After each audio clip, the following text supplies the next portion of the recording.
and welcome back, everyone. Welcome back to another week, another edition of the WardiTV Monday number 11. I'm, of course, your Live VIP. With me, I'm joined by these amazing players, the people in the chat, and by my lovely plushies as well. Welcome, welcome, one and all, to your weekly open tournament, your weekly Monday Cup here, centered around the Korean and the European region. Exclamation mark B in the chat if you guys want to have a look back at yourselves, because we are here, we are live, we have our first series and spawning in the top left hand corner of Golden Aura. We have the red Zerg player. It is Wayne, not Radita. And spawning in the bottom right hand corner, we have the South Korean Terran player, the blue Terran representing Streamer Zone. It is Quanta. Here we go, and if you're in the chat, predictions are now open. Place your bets on who you believe will take this series. Best of luck in the chat, as predictions are going to be open for the next 2 minutes. And welcome one and all. It's good to be back here. We had an intense weekend, but we casted so much StarCraft, whether it was a KSL, whether it was a League, going into other events. Fire Cup as well was very much so, you know, throughout the entire weekend, 3-day event. So we had a lot of StarCraft, we had a lot of matches, and now we are here, we are back to continue that as well. With WardiTV Monday into the Pigasaur Cup tomorrow as well, into SEL. So we got a lot more StarCraft to come in the next 24 hours. As always, Bobby, as always. Meanwhile, Inu is a Korean caster, and it looks like he may have timed out here. So hopefully we can get Inu back in the coming matches. Oh no. Into the unknown. Smoge. So we'll be losing him here, and hopefully we'll get him back later on. Hopefully. Smoge. But yeah, I'm happy to see these two face off. Actually, I don't think Quanta and Wayne have faced off in quite some time, if at all. Two strong players in their own regions. Now they are facing off here in the WardiTV Monday. Here we go. Of course, Wayne, we were featuring over the weekend in Fire Cup. He did come as second place, and I do recommend the VODs of the Fire Cup. It was amazing. It was beautiful. Do check it out on YouTube or even on Twitch as well. Do recommend it. Had a very busy weekend. Likewise, Quanta has been busy with SEL, with the StarCraft Evolution League. I'm a little bit surprised to see Quanta in this tournament, because he usually does not compete in StarCraft 2 events. He's mainly a StarCraft Evolution mod oriented player. So great to see him actually competing here as well. I mean, it makes sense. Even if you're competing solely in StarCraft Evolution, well, StarCraft 2 is still a part of that, right? You still have to play the SC2 race as well. So competing in both and practicing and improving at both does make a lot of sense. And here we go. We'll see how they both compare to each other. I do give the edge to Wayne coming into this, but I want to give some faith. I want to give some love to Quanta here. I want to believe that he can take it to Wayne. Let's go. Let us find out. For now, Hatchcast Pool. Standard opener here out of Wayne, going for his third base as the drone is kept hidden here to keep it safe from the Reaper. Likewise, Quanta going for a Rax expand into a factory. Everything looking normal so far. Everything looking as it should. Reaper moves out, runs into the Lings, and will be zoned away. Actually, going to be threatening the mineral line as well. He shouldn't get a drone. Oh my god. Whew. That was close. That was close. The Reaper is trapped though. The Reaper gets zoned in, and with that, Wayne shuts the Reaper down. Doesn't lose a single lane, doesn't lose a single drone. Very nice defense here out of Wayne. He defends beautifully, and with that, he is fortifying himself back at home. Meanwhile, across the map, Quanta going for a third CC before Starport. Economic build. Is going to be an economic build here, going for that starport after the third CC. I feel a little bit spoiled because we casted so much Nickracked over the weekend, and I mean, we just saw so much 2-base play, so much aggression. Now we can kind of revert to normal here and have some more macro-based builds instead. We can calm down. We can calm down here. It also makes sense on Golden Aura. Golden Aura is one of the larger maps in the map pool, of course. It has a long rush distance by ground, very defendable on 2 and 3 bases, so being hyper aggressive on this map is a very difficult thing to do. So we're not really working in that direction. We're just macroing up, getting our third bases, droning, saturating, making SCVs, and getting into our mid game. Here we're getting to Hellion Banshee. With this we can harass, of course, we can vie for map control. Nothing too major, just a really safe, secure way to open up here in this matchup as we settle in. Hello in the chat, I see Rowdy. Good to see you. Noam Chomsky as well. Shema. All those in the chat. Good to see you. As the Hellions are moving out. Likewise, Roach Warren back at home. So Wayne is going to be opening up Roach here. I mean, again, this has been a common trait amongst many Zerg players. Just open up Roach, just to be safe and secure, and head towards the mid-game. Head towards a longer game state here. So we are just going to be spreading creep. Banshees are amassing. And again, this isn't really designed to, or this Hellion Force isn't really designed to get too much damage, just designed for map control, denying creep spread, maybe picking off a Ling here or there, maybe threatening some queens. There are sometimes opportunities where you can try to bypass the queens and dive into a mineral line, but it's a very risky thing to do, and I don't know if Quanta's really want to take those kind of risks. As he's still being active. Lair on the way for Wayne. Get into his lair. Roaches are amassing as we speak. Hellions, they poke in, they poke out, they back up. And we have confirmation as well that it's not mech. I mean, Quanta, we have seen Quanta embrace mech in the past, but not this time. This time it is going to be a 3-1-1 setup, working towards Stim. Still Cloak Banshee. There's still a pretty big investment here into the Banshees, but thankfully it's going to be Bio behind this. Oh, beautiful. So we are going to be settling in. Aliens backing off, double Evo chambers for 1-1 upgrades, a 4th base on the way, Wayne just securing himself, and yeah, I mean, we've had a pretty passive start here to this game. I mean, a big part of that is because the economic opener here of Quanta. Now it can be active, Cloak has finished, so the Banshees can now threaten some of these bases, but Wayne should have spores. There we go, we have 1 spore in the main, we have a spore at the natural, we have a spore at the 3rd base, the 4th is more exposed, but the Banshees are headed towards the main direction instead. And as long as the queens are able to keep up, they should be okay. The Banshees can still potentially pick off like a couple of gas mining workers, true. Or even some transferring workers as well. Speaking of, they go on, they get 2, they get 3. There you go, 3 drones, not bad. 3 gas mining workers full. Decent start here for Quanta. Likewise, Banshees, they're also just a really nice supportive unit against Roaches, because if Wayne were to move out, the Banshees, they can just get free DPS and free damage on the Roach army. As they do rotate back into the main. Up. Ooh, a bit of an overextension. 1 Banshee goes down. And behind this, we have a Baneling Nest. So this tells us that Wayne is not going for a purely Roach Ravager all-in or anything like that. Wayne, he's going Roach Ravager initially as a stepping stone to get into Ling Bane. And there's a Baneling Nest. After this, we should be seeing +1 melee alongside +2 carapace. Likewise, we have the Hive on the way. That should be for what, Ultras or Vipers, Adrenal, Hive Tech in general. Wayne is being quite greedy tech-wise here. He's being quite greedy. And now that we've reached the 7-minute mark, here comes the first move out, the first push. The Changeling does confirm. Wayne is aware. The creep is looking solid here, halfway across the map. What I will say is that Quanta, he hasn't been too active with his Hellions, so this creep has gone quite uncontested. That's a lot of creep. Here's a lot of creep. Army sims in. Files, they won't quite connect. No Banelings yet. They're not ready. Quanta gaining ground. At the same time, Banshees, they do distract here at the 4th or at the 5th. Tanks do siege. Hellbats morph in. Quanta, can he break down that 4th base? Trading well against the Lings. Roach Ravager's building up. Not quite close enough to really pile down those tanks. Up, up.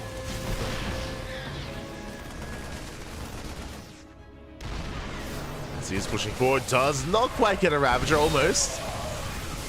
Now File's going to be going off. They connect with the first tank. There's 1 more tank behind this. And despite that, it looks like there's still just too much Zerg. They break through the Marines. They get on top of the tanks. Wayne chasing this off of creep, but looks like he does have enough, and Wayne holds. Wayne holds, his base is safe and sound. The Banshee, sure, it's getting some damage done at the hatchery, but there are plenty of queens that can respond.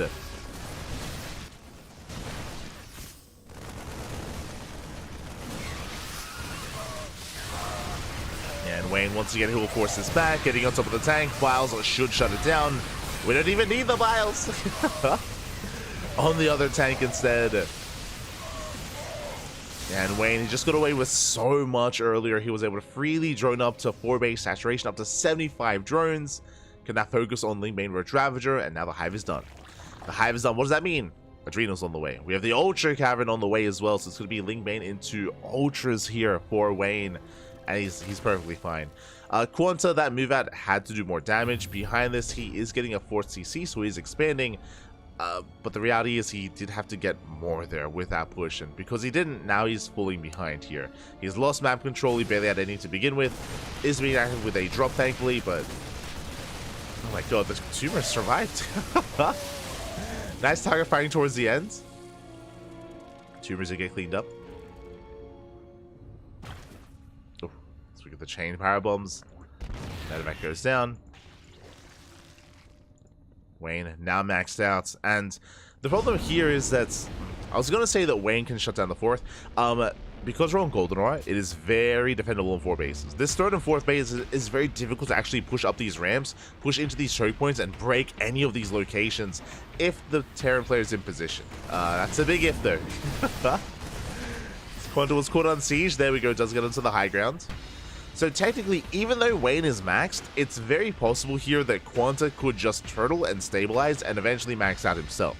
I say possible because Vipers do complicate things, right? With the help of Vipers, then these siege lines aren't anywhere near as threatening as long as those blinding clouds go off. So there are going to be some opportunities here for Wayne, but I appreciate that he's still taking. Spire is on the way. That should be for a greater Spire. That should be for Broodlords. Broodlords should be on the horizon here.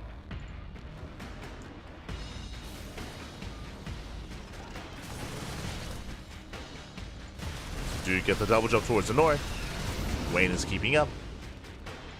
Likewise dives on the main army, forces the pickup, takes down the tank. But again, cannot push up this ramp. Like, this ramp is, it's gonna be difficult to break.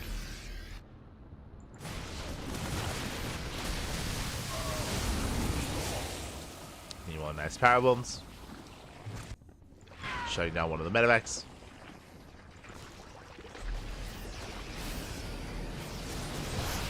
Wayne once again remaxing, diving on the would-be 5th. And it's going to be difficult here for Quanta to expand. I mentioned about the 4-base setup earlier, and I stand by that. This 5th base on the low ground with multiple angles of attack, with Wayne knocking down its front door, with Creep already at its doorstep, it's...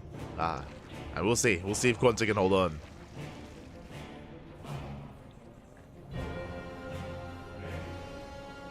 This is when the changelings come in and they plug up like the depot wall. Up! Okay, Quanta noticed.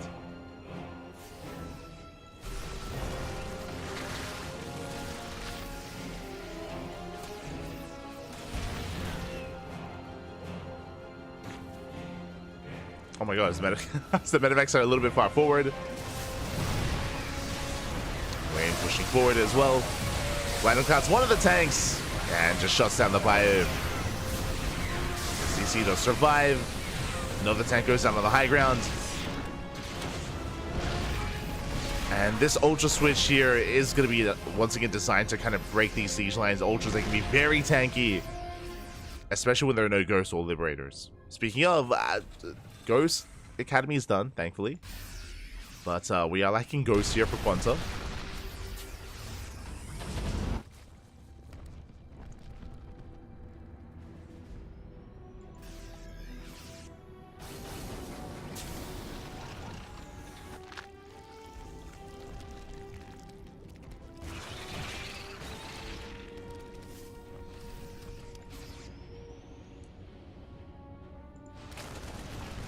Lacking. So drop towards the left-hand side. Quanta's still trying to establish that 5th. Yeah, it's getting there. Oh, as this space on the right-hand side is looking quite undefended. Thankfully, there are some reinforcements. And snipes go up.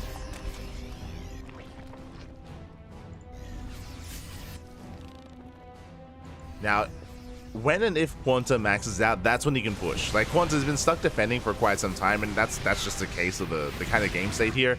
He has to defend. And if Wayne throws away too much, and if Quanta takes a good fight and maxes out, then he can push. That is what Quanta's hoping for here. Is for Wayne to overextend. You can see the supplies are evening up somewhat. Wayne, of course, has a bank. Quanta's getting there. He's almost there.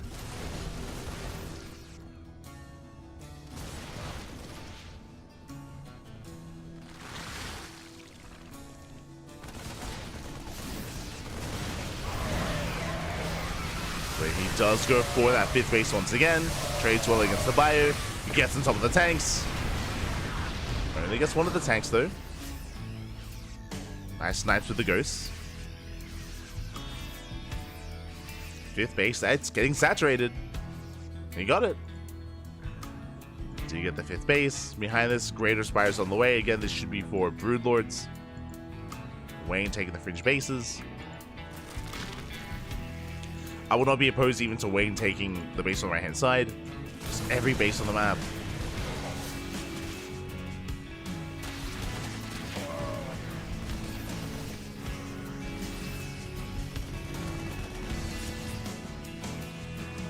As Wayne backs off, getting into Corruptors. I mean, hey, there's a lot of medevacs, and finally Wayne is going to have some kind of consistent anti-air. Love something.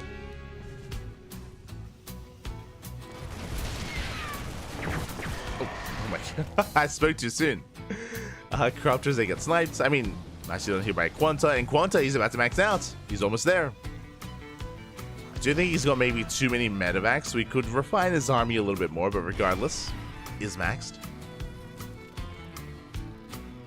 Likewise, he could also do with a bit of a lower SCV count. Just for a larger army. And Quanta, he has weathered the storm. And now, even though Wayne has had map control the entire game, one bad fight, Quanta can counterattack and Quanta can still win this.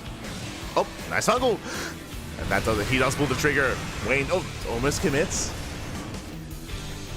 Quanta able to pull back in time.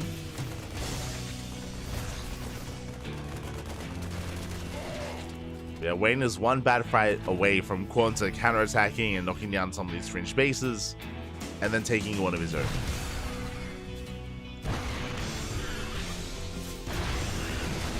Is going up. Wall gets knocked down. Oh my god. As snipes go off and Quanta, he still holds on. Saves the mineral line.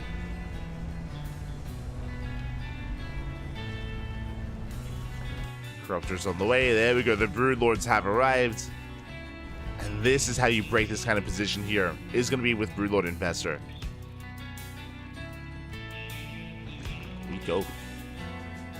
How many broods? 8. 8 Broodlords here for Wayne.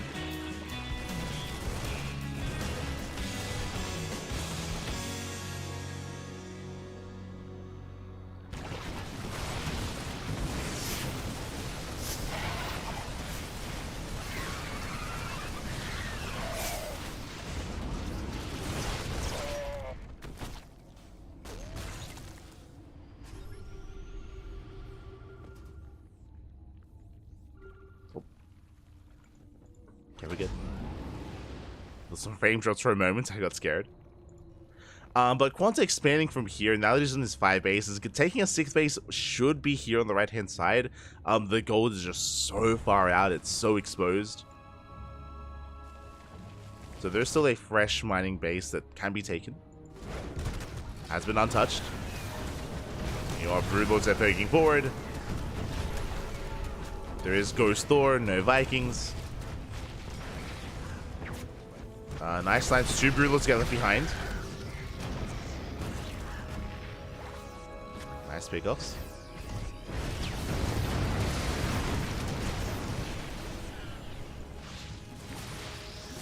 Like those mining being denied here at the gold.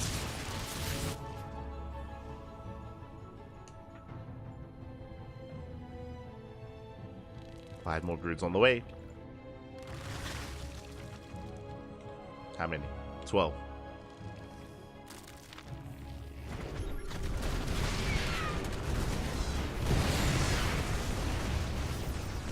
12 broods. And we'll see if the ghosts can actually get on top of them here. The ghosts are coming in. How good are the bundles? Oh, they get 2. Good EMP. Okay, very nice EMPs here from Quanta. Snipes the Overseers. Up. Sniping the Viper as well. Like, how do you get on top of those broods? As a lot of ghosts are going down, they're here on the front lines. Oh my god, brutal connections. The ghosts, they go down. And without the ghosts of brutals, they can keep pushing. The changelings just made it really awkward for the ghosts. They couldn't get away. I thought that was 8 ghosts going down. Nice snipes here from the right hand side. Snipes on the broodlords.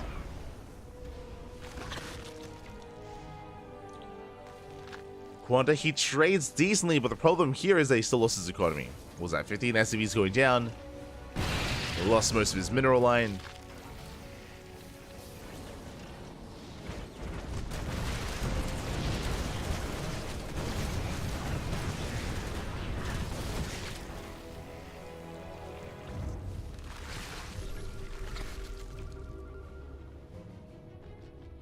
How many ghosts do we have? 17. Up. There's no fungals. Just now coming in. Okay, there's going to be 2 fungals available. Up. First one goes off. Nice EMP, but there's still one more fungal. Still one more behind this. Quanta pulling back.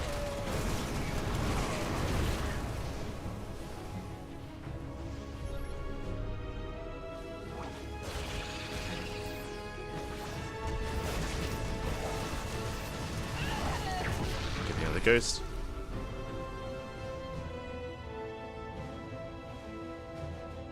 Wayne backs off. This is live, not PTR, right? The easiest tell if you look at a stream to know if it's live or the PTR is the map. Like, we're on Goldenor, which is a current map in the map pool, not a PTR map.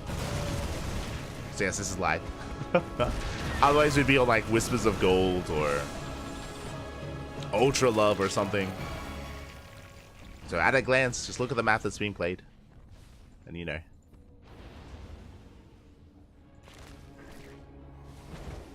As Wayne is pushing forward, gets a turret.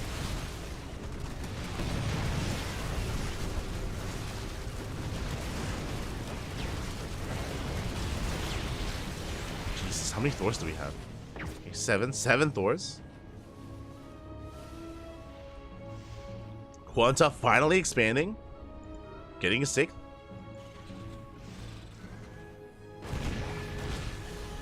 Decent fungal, but there's no follow-up. No chain fungal either.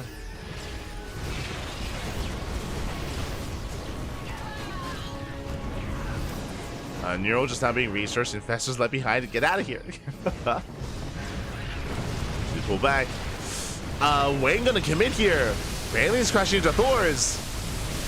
And not the best trades here for the Baileys. The ghosts were behind this.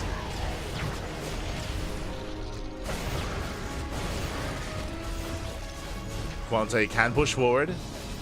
Again, that was most of the ground army thrown away for Wayne.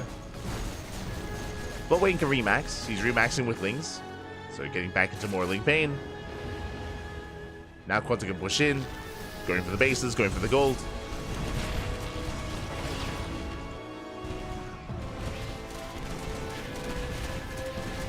Let's get the expansion. Up! Oh my god. But yeah, that's basically what we're waiting for, is for Wayne to take these more inefficient fights, and after that, after he quote-unquote loses the fight, then Quanta can break a base. Then he can go and kill an expansion. But the ghosts are exposed. Where are the Thors? Where are the Thors? Oh my god, the ghosts get caught out. Massive fungal. The Thors, they were still in the medevacs. I was like, where's the army? And just like that, Quanta, he may have just lost too much. I believe he lost every single ghost. Oh my god. Yeah, 0 ghosts left. 0 ghosts remaining. Massive fungal. And Wayne is remaxing. And Quanta, you cannot lose that much supply that quickly. It takes time to build up. That was the biggest mistake here of the game for Quanta. That was brutal. Now is not the time for those kind of mistakes. From here, Wayne is remaxing on 11 ultras.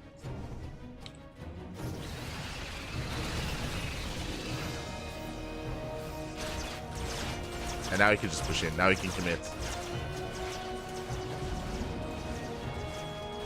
Those curious, Wayne, he lost all of his Broodlords. All the Broodlords did go down, so now it's just pure Ultra.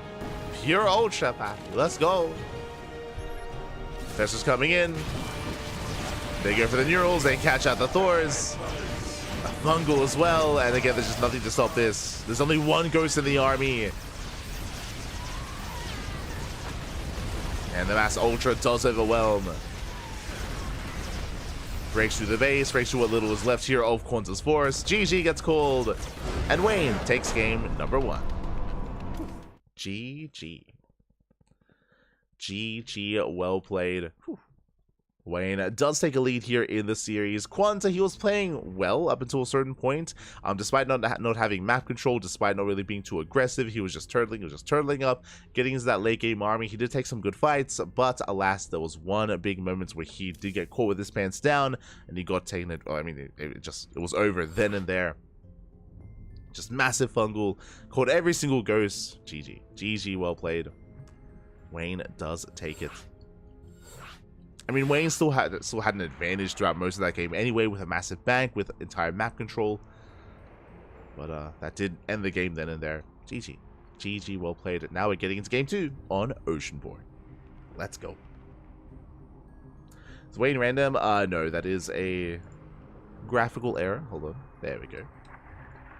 But now we're getting into game 2.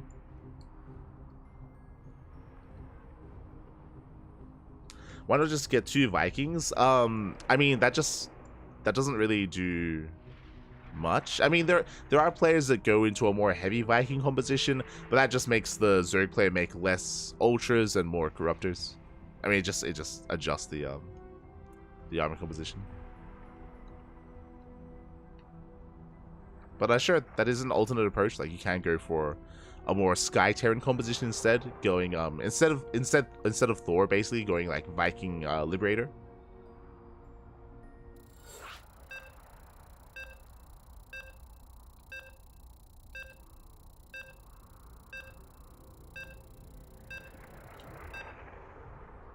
It just forces a different kind of composition out of your opponent. But here we go. We're getting into our next game. Getting into game 2 on Oceanborn. And spawning in the bottom right-hand corner of Oceanborn, we have the red Zerg player. The red Zerg representing himself, currently teamless but leading the series 1-0. It is Wayne. And spawning in the top left-hand corner, we have the blue Terran player from South Korea, representing Streamer Zone. It is a Quanta. Go.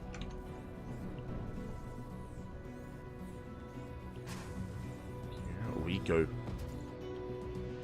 As we are going to be settling in. And again, last game, Quanta, he took a much more passive approach to the game overall, which makes sense on Goldenrod. Here on Oceanborn, you can do something similar. It is a bit of a smaller map, and it can be more abusable as well, but you can be very secure on 3 and then 4 bases. You can wall up, you can create these choke points. We have seen many a 30 to 40 minute game on Oceanborn. I'm curious if Quanta wants to head in that direction once again, or if he takes a different approach. We'll see based on his opener. We'll see if he goes 3CC again, or for something different. I would actually say you could actually cut Oceanborn in half a little bit easier here on this map. It's less open in the center. There are more choke points that you can just wall up and wall off on. But we'll see. We shall see. But now, Hatch Gas Pool, standard opener here at Wayne.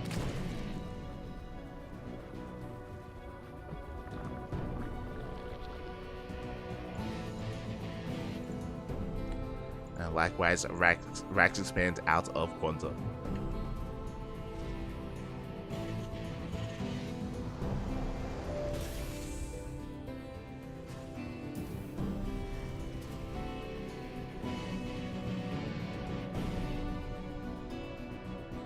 Meanwhile, Quanta does adjust a little bit here. He does go Marine first. Unfortunately, the Overlord is actually further back. Wayne, he doesn't fully scout with the Overlord, does keep it here in the center of the map, so the Marine first isn't quite able to catch him. And Quanta doesn't get the value that he was hoping for. So basically, Quanta, he's being quite greedy, quite risky as well. Quanta, there's no SCV scout. No SCV scout, no Reaper scout, no nothing.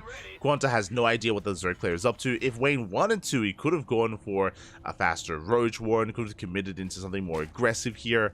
But alas, he's playing standard, and Quanta won't be punished. He won't be punished for it.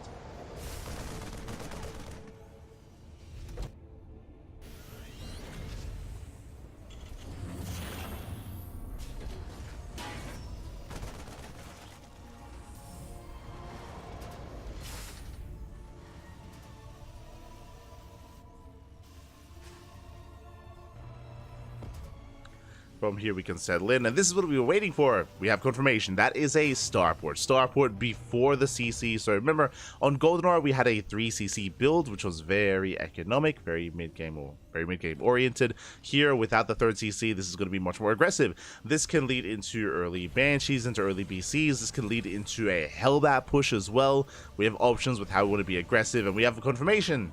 Fusion Core. It is going to be BC. So a BC based opener here by Quanta. This tells me that his economy is going to be delayed. His third base is going to be late. That is true. But the plus side is, of course, battle cruisers. If this goes unscattered, this can wreak havoc and this can do critical damage. So it is a very risky, very cheeky maneuver here by Quanta. Rushing into BC. Wayne behind this. Ooh, going for an early Baneling Nest. That is a 4-minute Baneling Nest here out of Wayne. That is earlier than normal. He could just be playing safe, or he could be going for a Bane Bust. And with a player that is skipping Banshee and going BC, BCs, they take a lot longer to make, by the way, a Bane Bust could be quite effective. And Wayne is going for it. He's going for the Bane Bust. As long as he can avoid these Hellions, he can pull this off. He can pull this off. Lings, they skirt around the edge of the map. Hellions are being active through the center. And Quanta, he doesn't spot this yet. He doesn't know. Hellions to go for a dive. Oh, they're going to get surrounded. Brutal pickoffs here. 2 Hellions going down. 3 Hellions going down. And without any Hellions, there's nothing to defend. There's 2 Hellions. 2 Hellions back at home. A couple more Hellions on the way. And Wayne, he's committing to the Bane Bust. He's sending it. Rattling across the map. Cutting workers at 35. 2 gases. And here come the Banelings. The Banelings are on the way. What is it to defend now? Hellions, they can trade quite efficiently against this kind of army, especially with more Hellions in production. So if the Lings line up, if the Banelings line up, then Quanta can defend, he can survive. Banelings are waddling in. They knock down the wall. Hellbat's more fit as well. Oh, no! The depot is left down. Lings, they flood into the mineral lines. Banelings, they crash into the Hellbats as well. And SCVs are going down. And that's going to be game here. I mean, that's every single worker falling. Sure, the BC will clean everything up eventually, but that's going to take quite some time. That's a big eventually. As all the depots are being shut down, back at home, Spores, Queen production, that's all that Wayne has to focus on. He's droning up. Takes down all the depots. And Wayne backs off. He backs off 29 SCV kills. Quanta is down to 18 workers, getting a 3rd CC. Aye. And this one battlecruiser has a lot of work to do. Let's go. As the BC moves out, the Lynx can move in. Good amount of Hellbats to defend though. Hellbats are looking strong. So the game will progress. Because of these Hellbats, I don't think Wayne can kill Quanta. I don't know if these Lings can really do enough here. Yeah, as the Hellbats are ready. So the game will progress, and Wayne will have to saturate his bases, get into his lair, take up into a spire. Yamato's on the way. Speaking of, there's a spire in production. The Queens are pushing forward.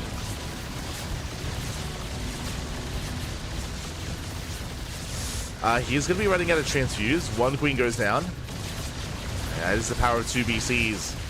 Second queen falls as well. Third queen falls. Almost a fourth. But there's the teleport. Up. Oh my god. Very clutch transfuse towards the end. Wayne, he does hold. It does preserve his queens. The Spire is almost done. And Quanta's going to be stuck at home.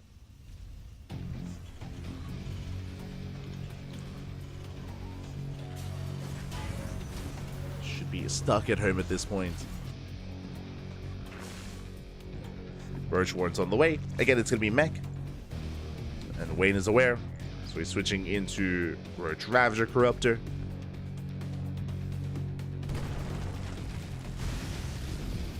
And Quanta should not be able to establish this third base. I mean, even if he tries, like, that's going to be an opening for Wayne. At least should be an opening for Wayne.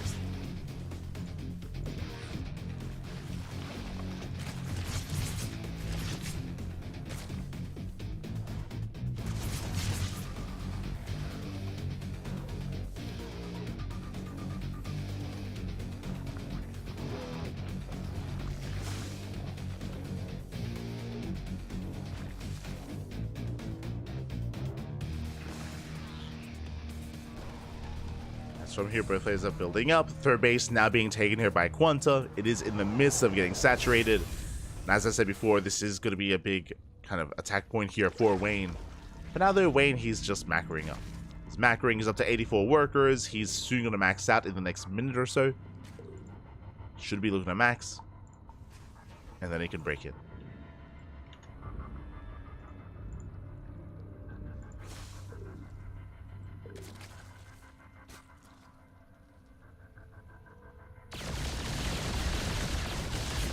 Just skirt around the edge. They head for the fourth. Corruptors are here. BCs, they can teleport away.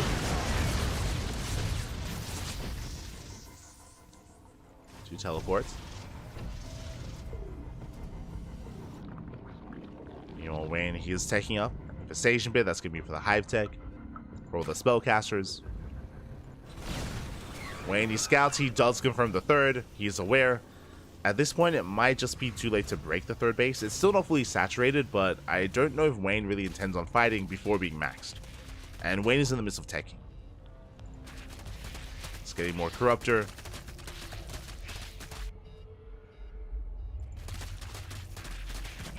Ready for that Greater Spire eventually.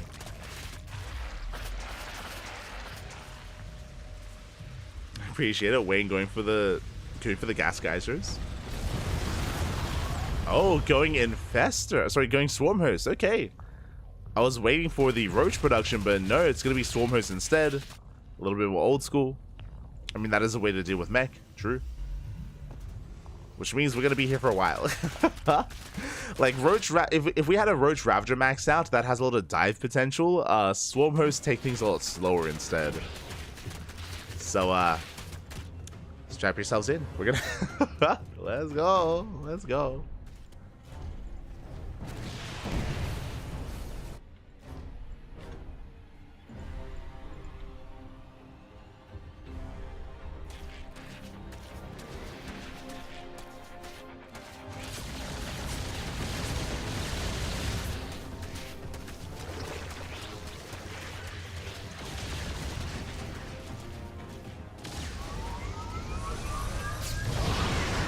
BCs, they get caught out again.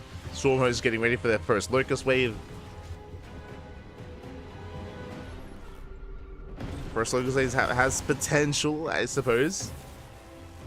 Locust Wave is coming in. The rest of the army is going to be committing as well. And he wants those BCs. He's going to get them as well. Teleports on cooldown. He gets one, he gets two, he gets three. Locust Wave takes down the Hellbats at least, and yeah, GG gets called. Wayne, he will take the series 2-0. GG. Quanta tapping out there. He still could have survived that. I mean, he was still surviving that fight, but I mean, it was an uphill battle. He had lost so much in the process. He had lost so many SCVs at the start. Was it 29 SCVs at the start of the game from the Bane bust? Again, and we did mention as well that Quanta was playing very blind. He didn't really have any map vision or map control. He had no idea what was happening, so he was just completely caught off guard by the Ling Bane bust. Likewise, his own Hellions were caught out in the center of the map as well. So everything just went from bad to worse for Quanta. GG, well played. Congratulations. Congratulations. Wayne will take the series and will advance on to the next round. And now we can take a moment to have a look at the bracket and to catch up with all these matches that have been ongoing. Let's go. Exclamation mark B in the chat if you guys want to have a look at the bracket yourselves. Whew, we have quite a stacked bracket ahead of us from the top. Actually, hold on. Let me just slip into some DMs. Make sure I don't get left behind. Just making sure.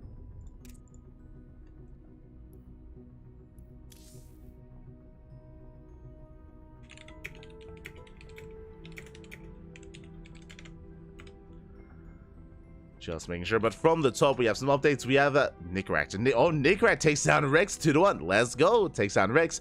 Advances on the face of against Clem in the round of 16. Scrolling down, we have Classic. Classic takes down Gumiho 2-0 up against Nightmare in the second round. Speaking of, Nightmare did take down Mocha as well. So we have a PvP and a TVT in the second round currently ongoing. Scrolling down, we have Hero versus Firefly. Again, this is a little bit controversial here, but Wardy is allowing Firefly to compete in his tournaments. We'll see what happens there.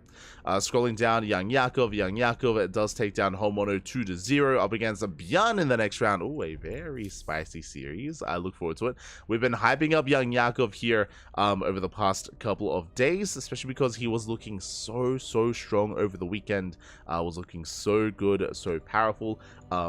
As we do scroll down, do have MaxPax. MaxPax waiting for the winner of Milky Cow and Lunacy, currently mid-series in a TVP. We have Gumiho. Gumiho takes down Hatsu. Skillus got a walkover in the first round, and we have Gumiho versus Skillus. Honestly, that looks like a really good series. I was very tempted to jump into Gumiho versus, or to try to find Gumiho versus Skillus. That was definitely on my radar. Scrolling down, we have our next series. Wayne takes down Quanta, and Wayne is now up against Shin in a ZVZ. That is our next series in the round of 16.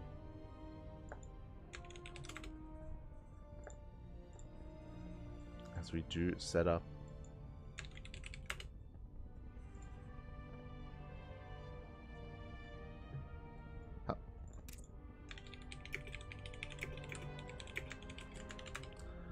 As we do set up and message our players. Scrolling down a little bit further here, we have who else? We have Trap. We have Trap. He takes down Geralt 2-0, and Trap is waiting for the winner of Shin and Wayne, and that is where we are focusing our stream. As you can imagine here on the lower half of the bracket, we have Shin versus Wayne into Trap. That is our current series and our eventual upcoming series as well. So that is what we're going to be focusing on into the lower semifinals, I would imagine. So Shin versus Wayne into Trap, and then we can jump into and follow Gumiho, Skillus, MaxPax. Again, this lower half of the bracket is kind of our staging ground. Meanwhile, shout out to Wardy, of course. Wardy is also casting in English, and I believe Wardy is covering the upper matches. I believe Wardy started here. He casted Yakov versus Homono. That was my second pick. I was looking at Wayne versus Quanta and Yakov versus Homono. I wanted to jump into either one. Wardy covered Yakov versus Homono, so we covered Wayne Quanta. So we split up, and I believe Wardy is following Yakov into Byan. So that's where Wardy is currently casting. He's in the upper half of the bracket. We are in the lower half of the bracket. Where we divide and conquer. Divide and conquer. Let's go. So if you wish, you can multi-switch it up to follow all those matches.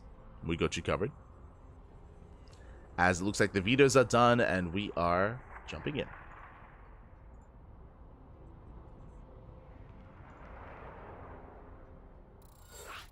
Why is Firefly controversial? Firefly, he got outed for match fixing.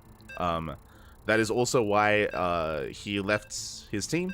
Firefly, he did get outed as match fixing, so... Because that, I believe most tournament organizers have banned him from competing. Banned from competing. For good reason, definitely. For good reason. is something that we went over during the podcast like a month ago. But here we go. We're getting into our next series, getting into the round of 16, and spawning in the bottom left-hand corner of Crimson Court, we have the blue Zerg player, the South Korean Zerg representing Gaiman Gladiators. It is Shin. And spawning in the top right-hand corner, we have his opponents. We have the blue Zerg player going for a 12 pool. It is Wayne. And if you're in the chat, predictions are open. Place your bets on who you believe will take the series. Best of luck. Best of luck in the chat. As Wayne and Shin do face off in this best of 3. And we'll see what Wayne can accomplish here. Again, we did cast a little Wayne ZVZ earlier over the weekend. Did cover him earlier over the weekend. And yeah, he had a bit of a harder time against Young Yakov. Was a very, very intense best of 7 that we did cast. And I do recommend the VODs. I do recommend tuning in. Definitely some amazing games were had. And we'll see if Wayne can recover here against Shin. We'll see if he can kind of, I say recover, redeem himself. That's it. Redeem himself in ZVZ. As here comes the 12 pool. Now again, a 12 pool is not an all-in. A 12 pool is designed to get some economic damage and take a lead and get ahead. The goal here for Wayne is to get 2 or 3 drone kills. If he can get a handful of drone kills, if he can force lost mining time, then he can take a lead economically. So the Lings have arrived. It's going to be all about the drone control for Shin. We'll see if he can minimize losses. We can micro well, dance back, and buy time for his Lings and Queens. As the Lings have arrived, they chip away at the hatchery. More Lings on the way. And Shinny has to pull the boys. He does leave 4 workers mining. Does pull the boys. Does engage with Lings. Up. Pulls away the weakened workers. So far so good. Up. Oh my god. Drones are getting low. And Shinny has to fight against Ping as well. Bear that in mind. The Lings have arrived. He can commit to the fight. Ooh. 1 Ling goes down. There we go. More Lings have made it. 1 drone falls. Sorry, did I say 1? 3? 3 at once. Oh my god. And just like that, 3 drone kills is what Wayne needed. You can see here the economy, the worker count is actually neck and neck. On top of that, Shin was also losing mining time as well. So Wayne, he did enough. He actually has a 1 worker lead. Whew. So Wayne, he did enough damage. Shin, he lost too much there towards the end. The Queens are up, which means Wayne is stabilizing, and Wayne is now getting into his gases. Now, this 12 pool typically leads into 2-base Roach. Typically.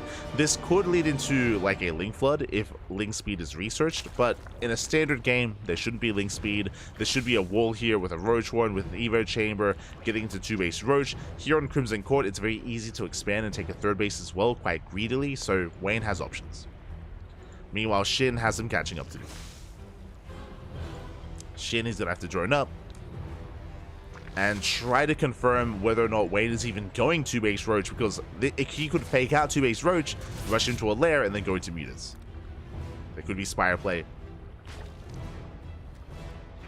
So Shin, he has to piece it all together. Link Speed is being researched. Shin should at least skip a Baneling Nest. Should skip it. Does take the forward third.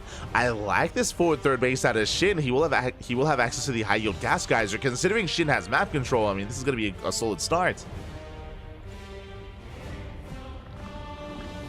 Solid way to take a lead. Shin does throw down the Baneling Nest. Interesting. That I was not expecting.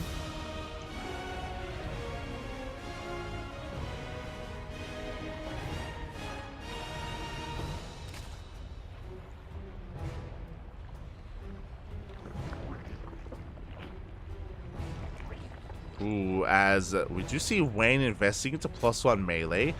This tells us that Wayne should be going into Link Speed. Link Speed should be researched. The Overlord is zoned away. Potentially Wayne just waiting for the Overlord to be forced back before investing into that upgrade. There it is. There's Link Speed. Okay, it's going to be a Link Flood. Wayne, he's going for an all-in. He's going for a Link Flood here, and Shin is unaware.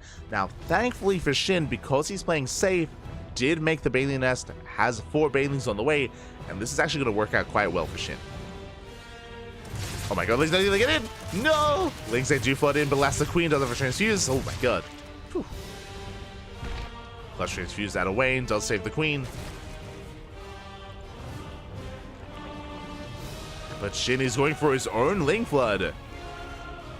He's going for his own Bane Bust. So Shin is Bane Busting, Wayne is Ling Flooding.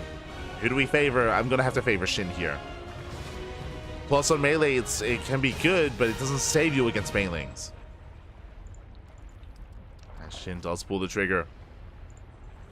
And we'll see if Wayne can survive this. No, to be fair, getting his own Banelings, I didn't notice. Baneliness is done.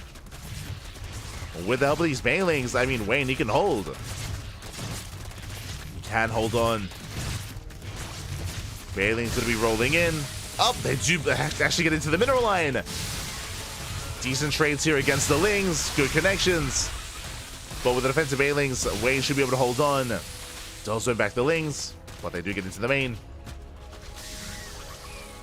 Two flood into the main base. Wayne cutting works at 32, and he's going for his own counterattack. 26 Lings in production. Wayne is going to commit, and Shin, can he survive this? He's making roaches. Is building up roaches. Banelings would be amazing here defensively for Shin. Does need Banelings as well. Because Wayne is going to be so Ling heavy. I mean, it's almost purely Ling, as he only has one gas mining.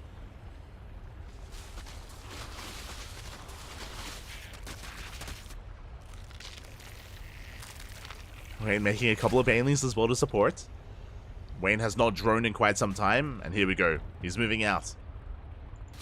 And Shin is not fully ready for this. He needs Banelings. Oh, the Ravagers get surrounded. Massive pickup. Ravagers go down. Shin being proactive, trying to dive on the army. But these are +1 melee Lings. Collapse on the roaches. Have the roaches, they hold their own. Oh my god. Shin takes the fight anyway. Who needs Banelings when you have this many roaches? As Shin does move out. Has the economic advantage behind this. Pushing towards the natural. Banelings, they can somewhat support this army. They do okay against roaches, but yeah, nice pre-split here by Shin. He avoids the Banelings. One Baneling left. Oh, the Lings! Oh my god. Lings have to be careful. And Shinny has done it. Takes out the Roach Warren. Only Ling Bane to defend.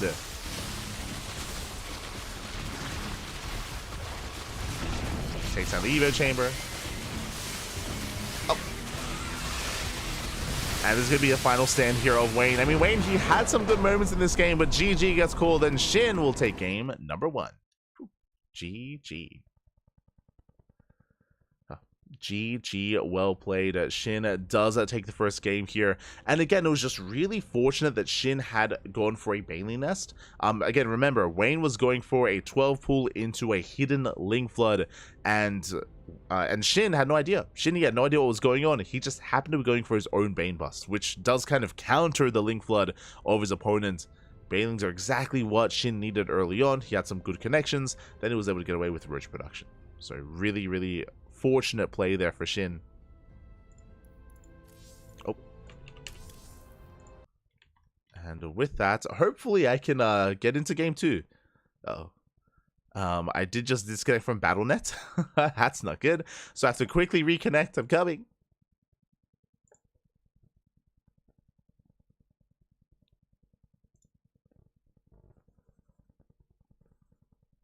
Do have to reconnect here.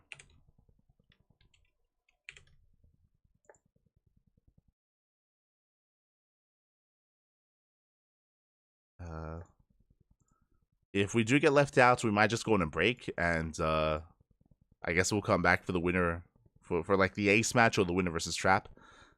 But hopefully they waited. Hopefully. Fingers crossed.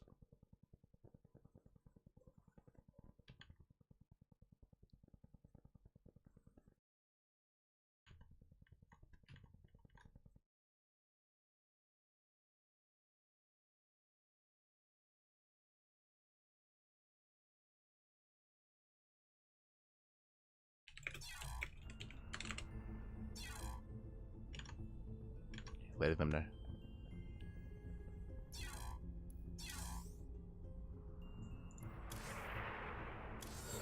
Whew, okay, we're good. Okay, we're back.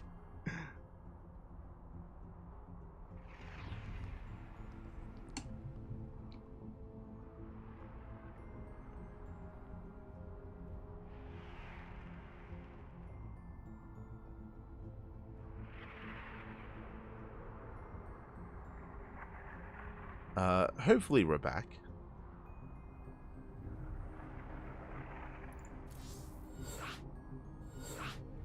Beautiful.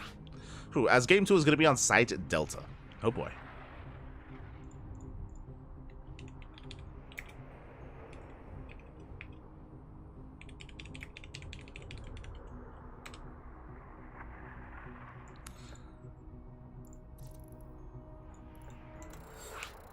Okay, beautiful, beautiful.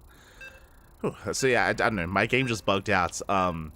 Yeah, my game basically just disconnected, so I had to restart. But we're back, and we have our lobby, we have game 2, we are getting into Site Delta. Whew. Oh boy. Now, Site Delta is another good map to go 2-base roach on. The reason for this is because there's a ramp coming into the natural, so, I mean, there's just these defensive features already built into the map itself, so we can try to embrace that kind of style. Otherwise, we could see something more standard. We'll see. We shall see as we dive into game 2. And spawning in the top left-hand corner of Site Delta, we have the South Korean Zerg player, the Blue Zerg representing Diamond Gladiators, leading the series 1-0. It is Shin.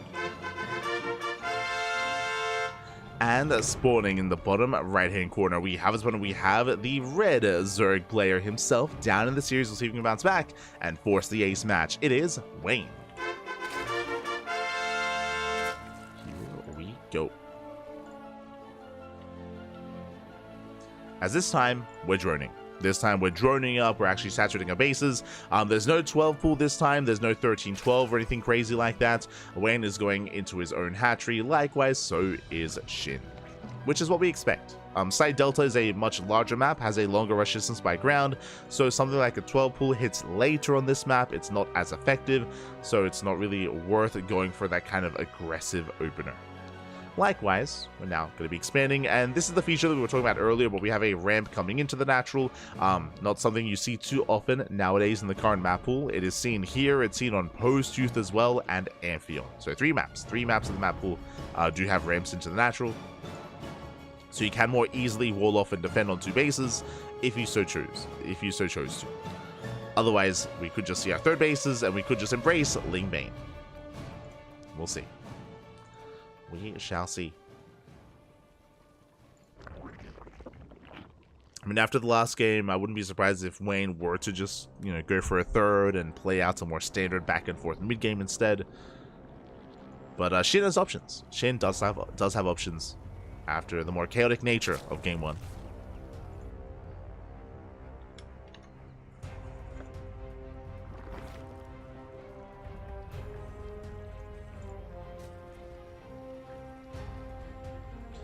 But now we're going to be settling in, droning up, saturating our bases. Ling speed is on the way. And it should be on the way for Wayne. The fact that it isn't is a bit of a tell that Wayne may be opting to wall off. Yeah, he's walling off. So no link speed here means that Wayne should be walling off and he should be playing on 2 bases. Instead, the workers are being sent down, and we'll see how he sets up that wall. Likewise, Shin just playing standard. He's droning, taking his 3rd base, so hatch gas pool into a 3rd, into link speed, into banelings, into link bane. There's the 2 base lair for Wayne. Ooh, and the Ling will confirm the missing baneling nest. Shin also confirms lack of 3rd, so he knows. Shin, he doesn't see the layer, but he should know what's going on. As there is the wall.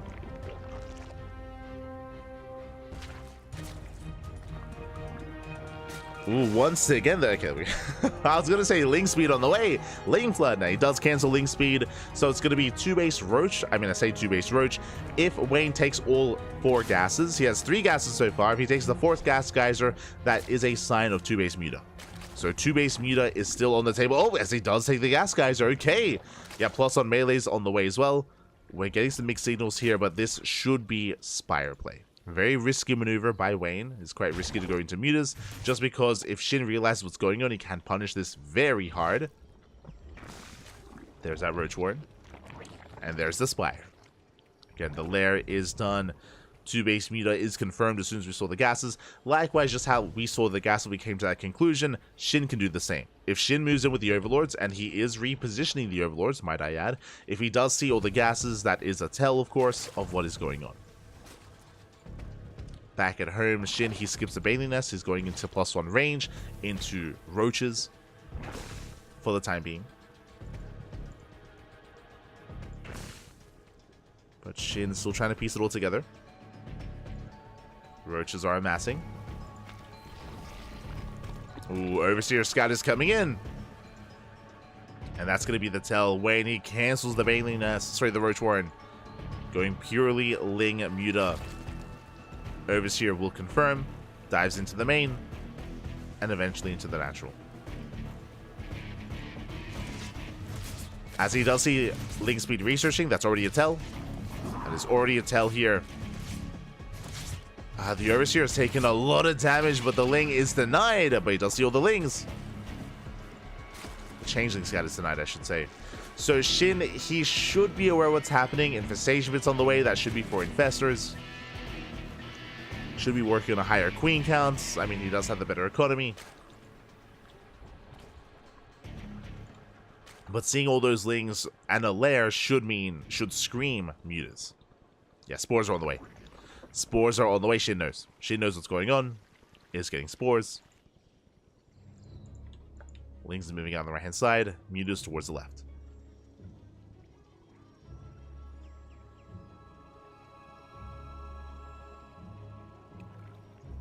So he does move out towards that third. So far, the spores are done. Queens are in position. Lings rotating around.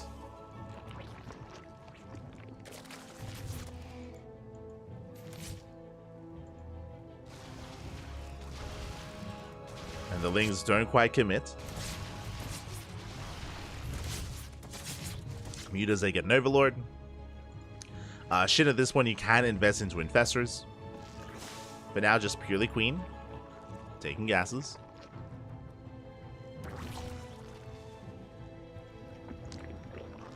Roaches are keeping up. Mutas haven't dealt any real damage yet. I think they've gotten 1 Overlord. I think 1, right? 2. 2 Overlords. The other Overlord's hiding. Trying to get out of there. Hydrogen on the way for Wayne. I mean, this is good. This tells us that Wayne is not going mass muta. He has made mutas for map control, but now he's switching into Hydra Lurker Viper. Likewise, so is Shin.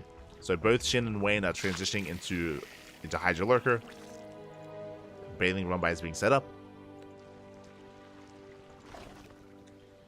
Shin, he's maintaining himself with his spores and with his queens.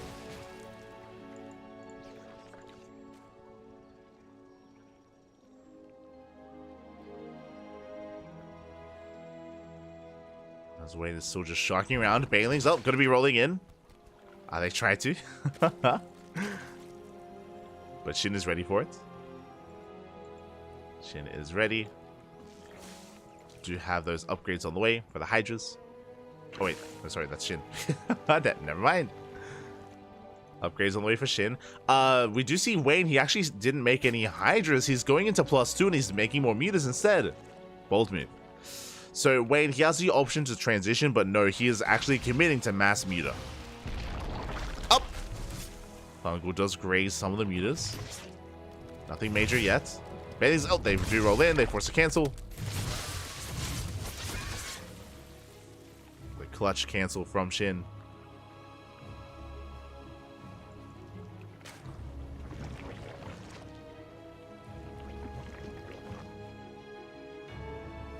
And ideally, Shin, he builds up a Roach Hydra count with Infestors, and then from here he can go into Lurkers. Now, because of the high Infestor count, honestly, Shin, he can actually push before Lurkers, because Infestors, they can help lock down Ling Bane and Mutas as well. Lings, they hit the expansion, they deny the 4th. At the same time, Mutas, they go for the tech. Wayne, he does get into the Mineral Line.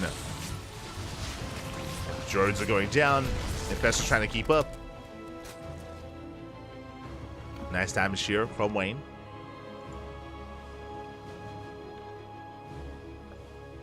Nice damage. Oh!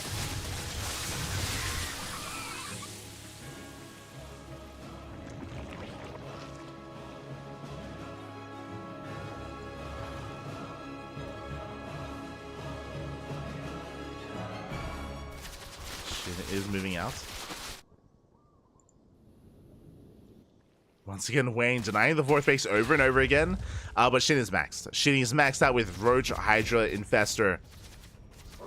Wayne, though, getting into his Lurkers. Lurkers are almost ready. And with Lurkers, he can survive this, but they're barely not done. Speaking of, one Lurker goes down. The other will be able to borrow in time. Up! Oh god, he does lose 3 Lurkers. 2 of them do finish up, but here comes the detection.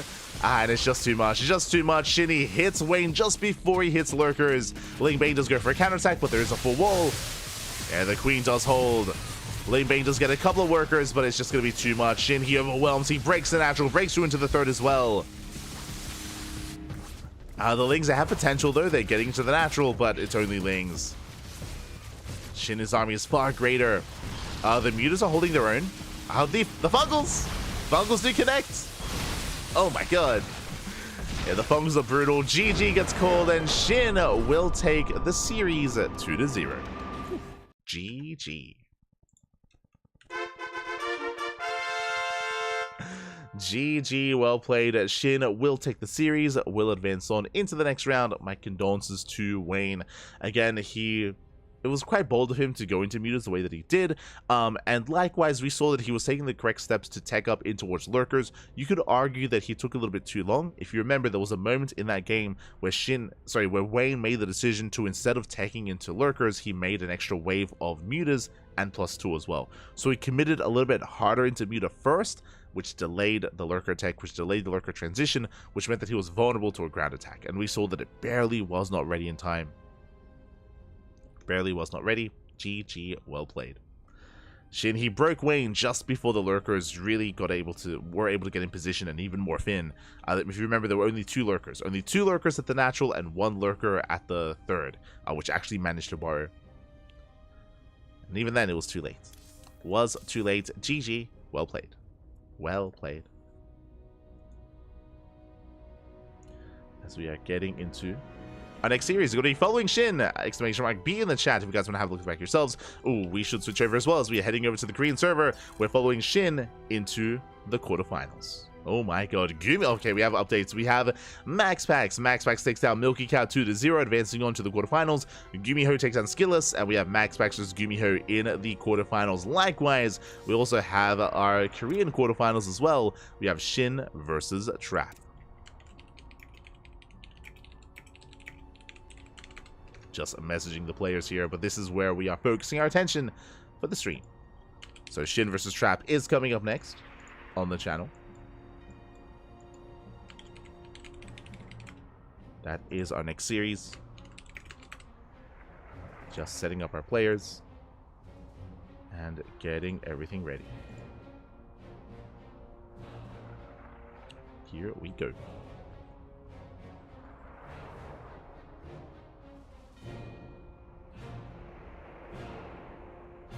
Beautiful.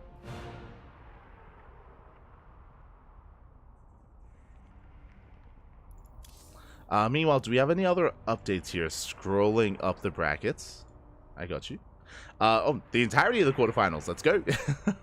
We have Clem. We have Clem takes down Nick Rack 2-0. Classic takes down Nightmare. Oh, hold on. Should scroll. There we go.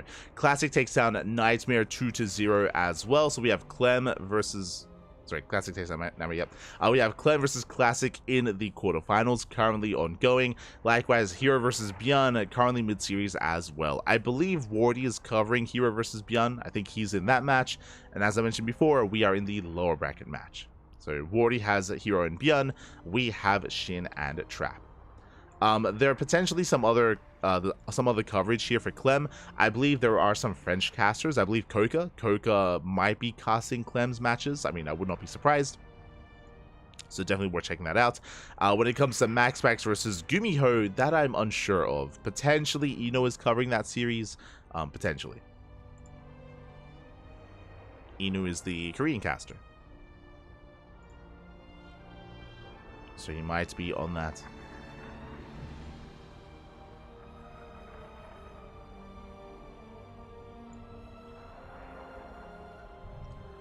Otherwise, I guess we have a little bit of downtime. We're waiting for our next match, so we might as well just go on a short break. Going to be going on a short break. When we come back, we will have our next series. See you soon.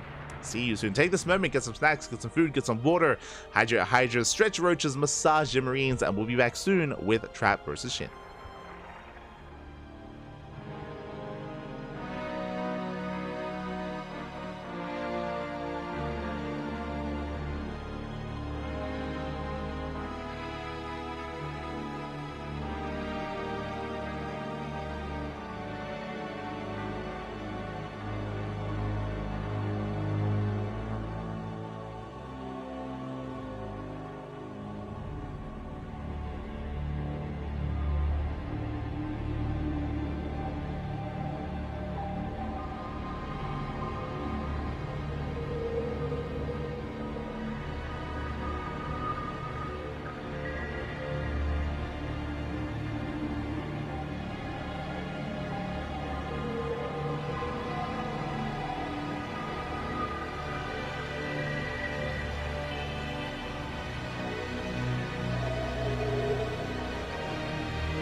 And welcome back, everyone. Welcome back to the quarterfinals of the WardiTV Monday number 11.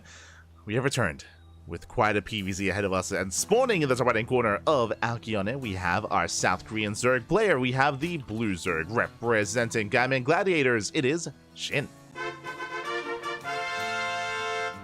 And spawning in the bottom left-hand corner, we have the South Korean Brodos player, the Red Brodos representing Gen G Esports. It is Trap. And if you're in the chat, you know what time it is. It is time to get your gamba going. Predictions are open. Place your bets on who you believe will take the series. Oh boy, we've seen both Trap and Shin go back and forth. It's going to be a hard one to call. Best of luck. Best of luck in the chat, as this can go either way. Can go either way here. But now is going to be Hatch first. We have seen Shin many times take the goal base here on Alkione, but here against Trap he does avoid it. We have spoken about this in the past, but it is quite common for the Korean Protoss players to punish this goal base by cannon rushing, and as a result, players like Dark and Shin do avoid going for the gold now, at least against those certain players. So we do have a much more standard opener instead. Hatch, pull gas here by Shin. Likewise, Trap going for his own gate expand. And we can settle in. We can settle in from here. Now, Shin, he is a very unorthodox player in this matchup. I say unorthodox, he's very aggressive. Very aggressive. He can play standard, but standard isn't really his forte. He can go for these more aggressive Roach timings, Ling Hydra timings as well. Proxy Hatch openers. Shin can be very difficult to keep up with, which is why we have seen players like Shin defeat MaxPax from time to time. Over the past, 1-2 months, we have seen that a little bit more often. Just because he can be a hard player to read. And we'll see if Trap can keep up. See if Trap can keep up. For now, he confirms the opener. Does rotate over towards the third base to delay.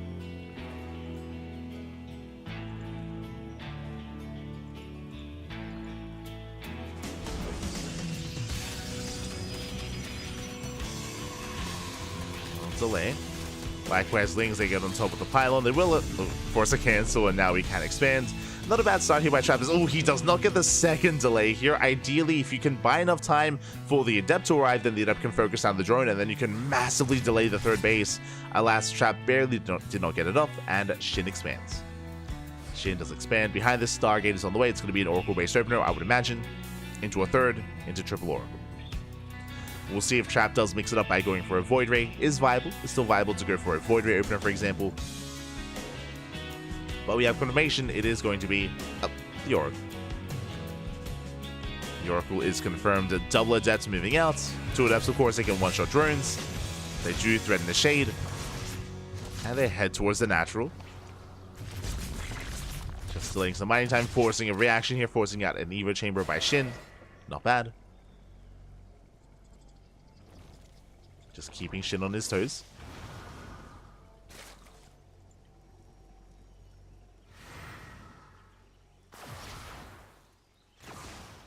Keeping him pinned.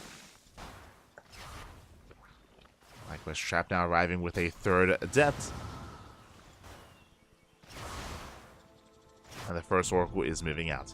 Now, Shin with these extra wave of Lings, he can try to shut these Adepts down and then counterattack, but Jesus, that is still 3 Adepts though. And does he commit? He does! Does go into the Natural. Gets 1 drone so far, gets 2. 2, 3, soon to be 4 drone kills. Well, doesn't quite get the 4th drone. 3 Adepts for 3 drones. Not the best trade for Trap. It was a 1-to-1 trade. That was better for Shin, and now Shin can counterattack. And now he can threaten the 3rd. There's going to be 1 Adept in position. Oracle's out on the map. Not at home. And this may just force Trap back. Now he commits. Which means the third base. No, it's a kill! Ah, that's a kill, not a cancel. Massive pick off. Trap, he was paying attention elsewhere. He was focusing on the Oracle harass instead. And that was huge. That was huge. The Oracles, they get 2 drones across the map, but that was not worth it. That was 400 minerals down the drain. This early on, that is insane. And now we see, I mean, we already had an infestation. Sorry, we already had a Twilight Council and a Forge on the way. That should be pulsed on and blink. But we're not set up for an all-in. Trap is not set up for this. Now re-expanding, moving out through the center.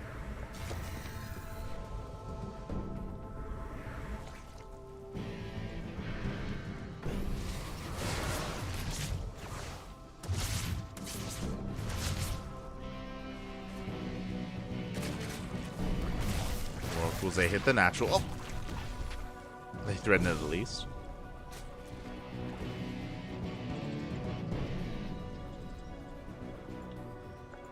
They threaten the natural base. Lair is halfway done. Shin even surrounds and cashes out the Fs. Ay, ay, ay. Shin is all over this.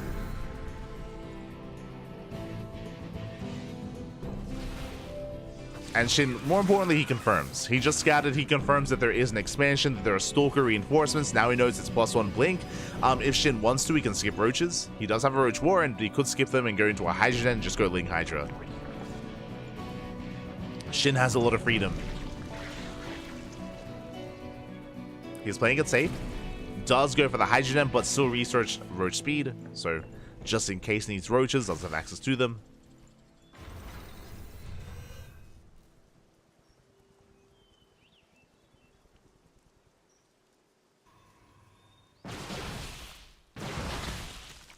He does have to come back home. He's taking up Temple Archives on the way. That's going to be for Storm, going to be for Archon production. Ay, ay, ay. Shin checking for a 4th. There is none. And Hydras are on the way.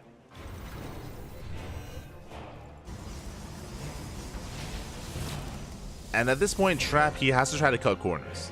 That's the thing here. He has to try to take some risks, take a chance, take a faster 4th base, which is why Shin scouted for one. Does confirm. No 4th on the left-hand side either. Stalkers are being quite cavalier here out on the map. They're being adventurous. They do have that Oracle support. Ling's getting caught out. Good trades here by Trap. Shaves off a couple of Lings. 4th base is protected. And Shin is now building up. Building up a couple of roaches, getting to Hydras. Infestation Mist on the way. That's going to be for Hive Tech. That's going to be for Lurkers. Shin has not confirmed the location of the 4th. Your forces are taking damage. Terrible damage. He is a Diva enjoyer. He's every time. But yeah, Shin, he's not fully aware of where Trap has expanded yet. He's checking the gold.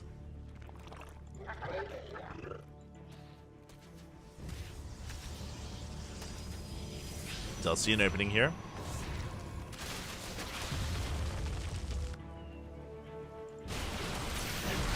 Shin pushing forward, takes the stasis to the face. Triggers both. And he goes for his run by. He's going for the mineral line. The Oracle's on a fire. One Oracle goes down. Stasis goes off. Does catch a couple of Hydras.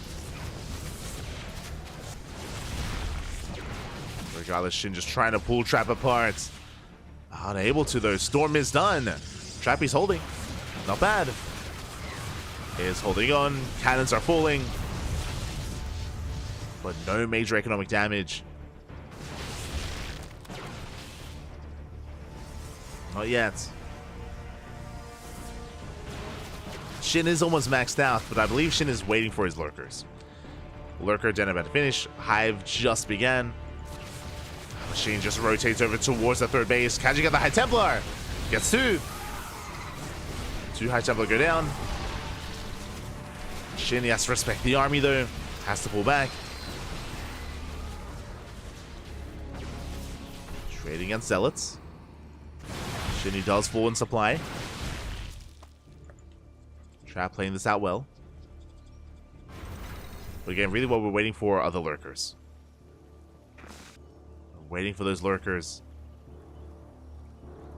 Speaking of, as Shin gets into Lurker tech, Fleet Beacon. Sky Toss is on the way for Trap. There it is, 9 Lurkers now morphing.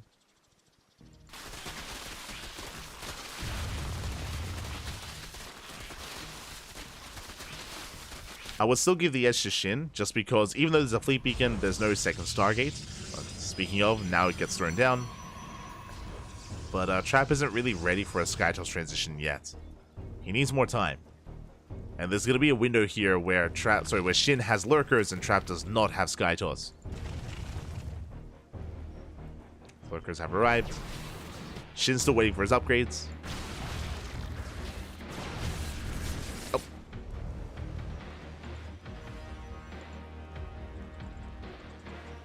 Shots going off. Things trying to sneak by the army.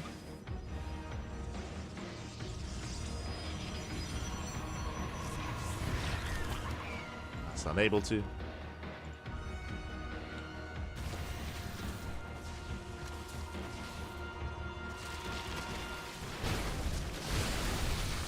Army is moving out. Tempest production has begun, which is going to be ideal against lurkers. It's getting into the Tempest. Second robo for Mass Immortal. +1 air attack.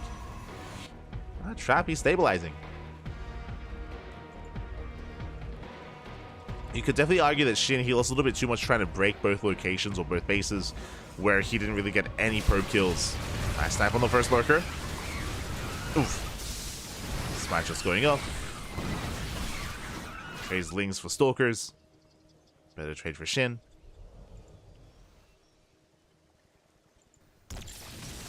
Rotating around, Tempest is revealed. Lurkers, they're going for the base, but Trap is going to be coming in from behind. And Shin has to get the hell out of here. As he moves away, we have a second Lurker army moving in. The High Templar, they're not ready for this. They need a little bit more time for energy for their storms. The first storm's about to pop out. One High Templar falls, there's still 3 left. Likewise, Zealot counterattack into the main base does deny Adaptive Talons. Massive pickup. No more Lunkers.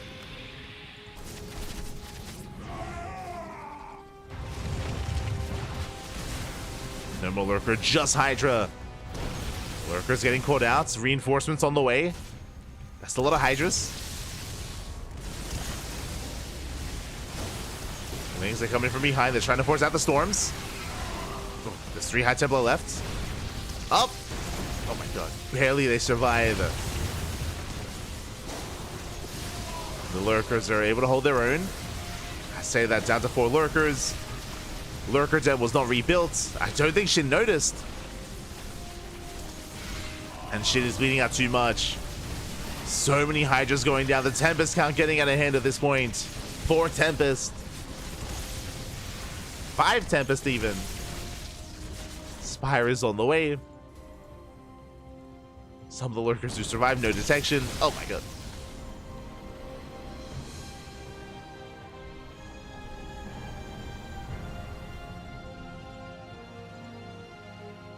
Shin is hurting. The gold base is helping. It's helping him stabilize and helping him maintain himself.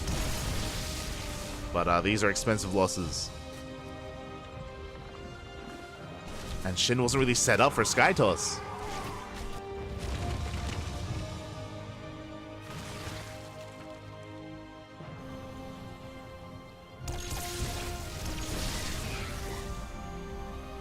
There we go. Now he notices Lurker Den's being rebuilt. Very late. Spores are on the way. Shin, he has to turtle up. And Trap, he's now taking more bases. He's now just taking a greater economy, or getting into a greater economy. It's looking good. Trap has taken a lead. Building on more Immortals. Dark Shrines on the way. +2 air attack, almost done.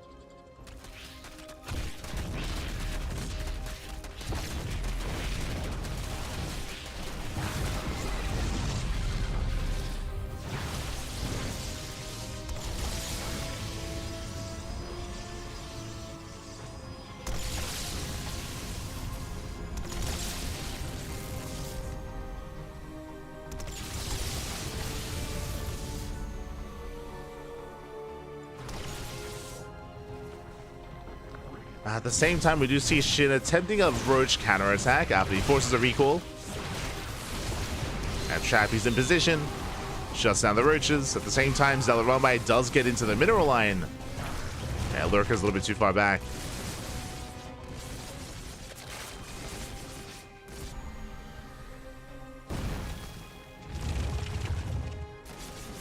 But Shin's just broke. I mean, he just doesn't really have much of an economy to work with. His drone count is okay, but the problem is that his losses early on. Those are expensive losses. So Shin is down heavily here in supply. Trap is maxed out. And he's going for it. He's going for the kill. Corruptors are on the way for Shin.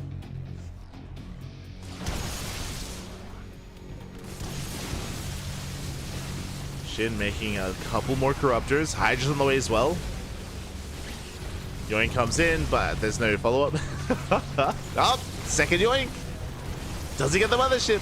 Third Yoink. There we go. Did cost him 3 abductions, but he gets it in the end. He gets it. Meanwhile, Zealot run by Zealot drop into the main. 12 drone kills, and the Lurker Den once again no shot. For a second time, Lurker Den goes down. Not like this.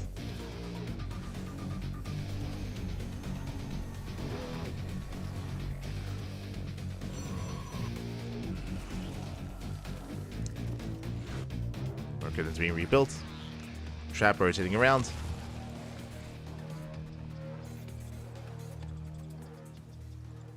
Making his way towards that gold. When it comes to the Corruptor count, it has slowly been building up. We have 13 Corruptors. Not bad. No Greater Spire, though. It is very heavily Corruptor Lurker oriented.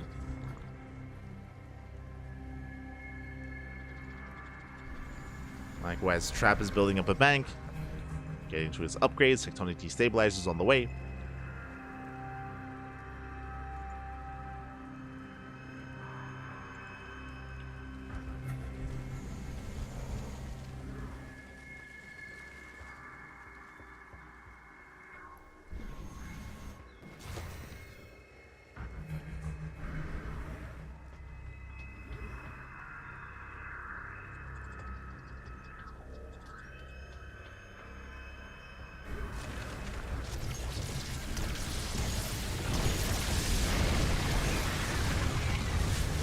Trap does push in.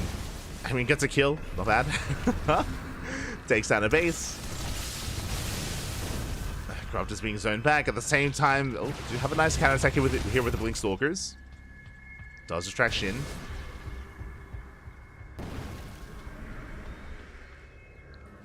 And right now the onus is on Shin to try to be as cost efficient as possible, to try to start working towards a bank. I mean, the terrifying thing about this kind of game state here is that Shin does not have the greater economy. Like, usually you'd see the Zerg player with more bases, with map control, and with, you know, booming economic states. That is not the case here, though. That's the big problem here, is that Shin, he just doesn't have many bases. Another natural goes down. Main army pushing in. I mean, Shin, he's on like 2 mining bases. Oof. Running into storms. And Trap, he's gonna be coming in from behind. Oh, there's Yoink. Did you get a Yoink? Mothership goes down.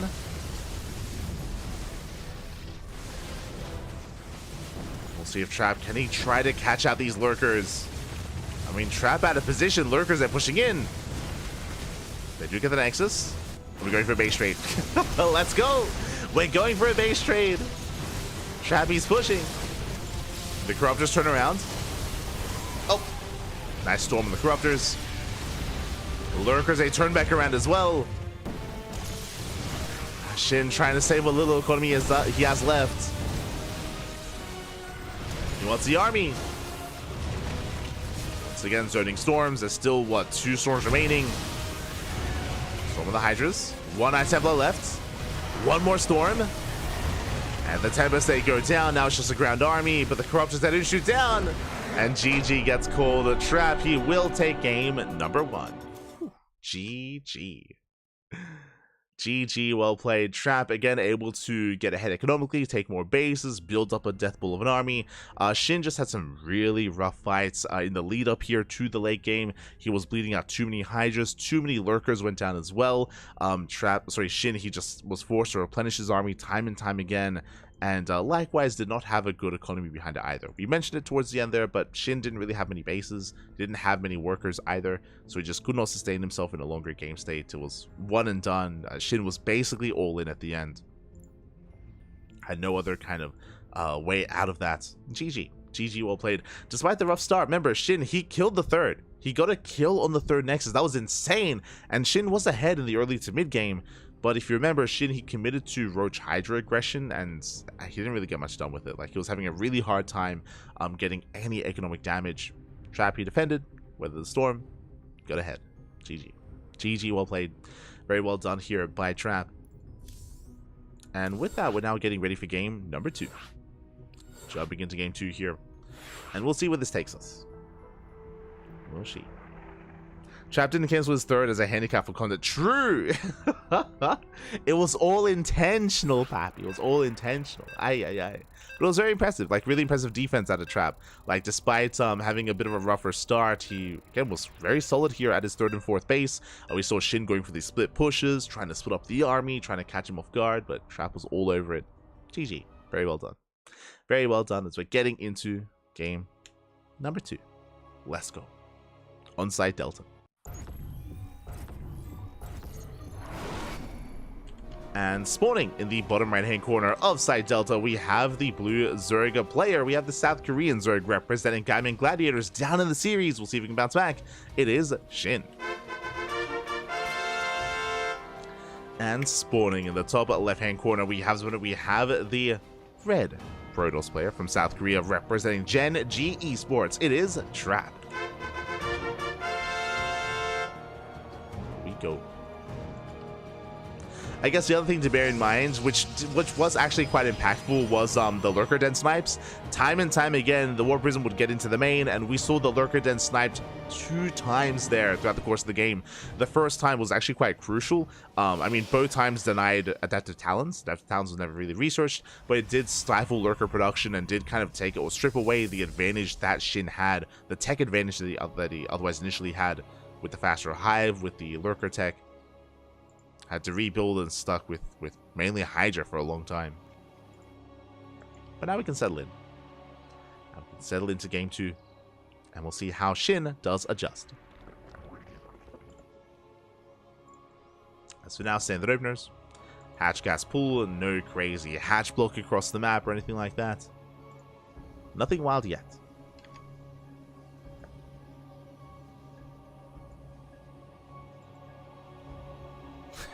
That's why I'm just catching up with the chat.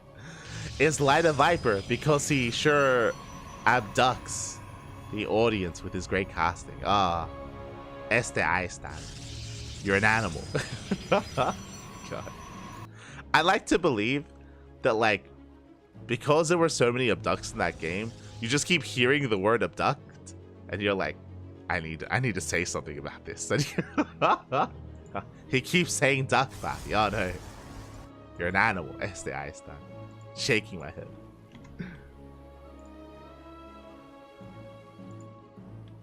As we are settling in, we're joining on up. Shin to take a third, Trap in position to delay. We saw last game that Trap, he was able to get a couple of pylon blocks off, but wasn't quite able to buy enough time for the Adept. We'll see if he's a little bit more successful this time, as a pylon is going to be placed. And he's going, no! And Trap doesn't quite get her in time. Shin, he will be able to expand. It takes the linear third. There's a cancel on the pylon, and Trap gets the hell out of there. Here we go. I thought a recent patch made it so you can't abduct the mothership. Sorry if I'm missing some info there. The recent patch is an upcoming patch. It is not live. They are proposed changes to the game. They're live on the PTR, the public test realm. But they're not currently live in the game. So soon TF. To be fair, we have been casting a lot of tournaments on the PTR. Most of our casts actually over the past like 2 months have been on the PTR. But WardiTV Monday, this weekly specifically, is not on the PTR. It is on the current patch and the current map pool, which is a bit of a shame. I think like this WardiTV Monday is the only open cup that is not on the PTR. Like our open tournaments are on the PTR. The Pigosaur Mondays are on the PTR. The KSRCs are on the PTR. Just Wardy's events are not. It does make Wardy's PTR tournaments a little bit more special, I guess, because of that. Because his weeklies aren't on it. But that is how currently things are.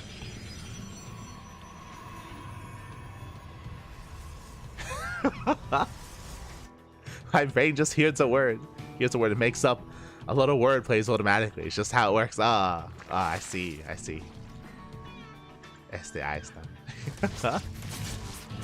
As Double Oracle does hit the third, but last Shin's in position.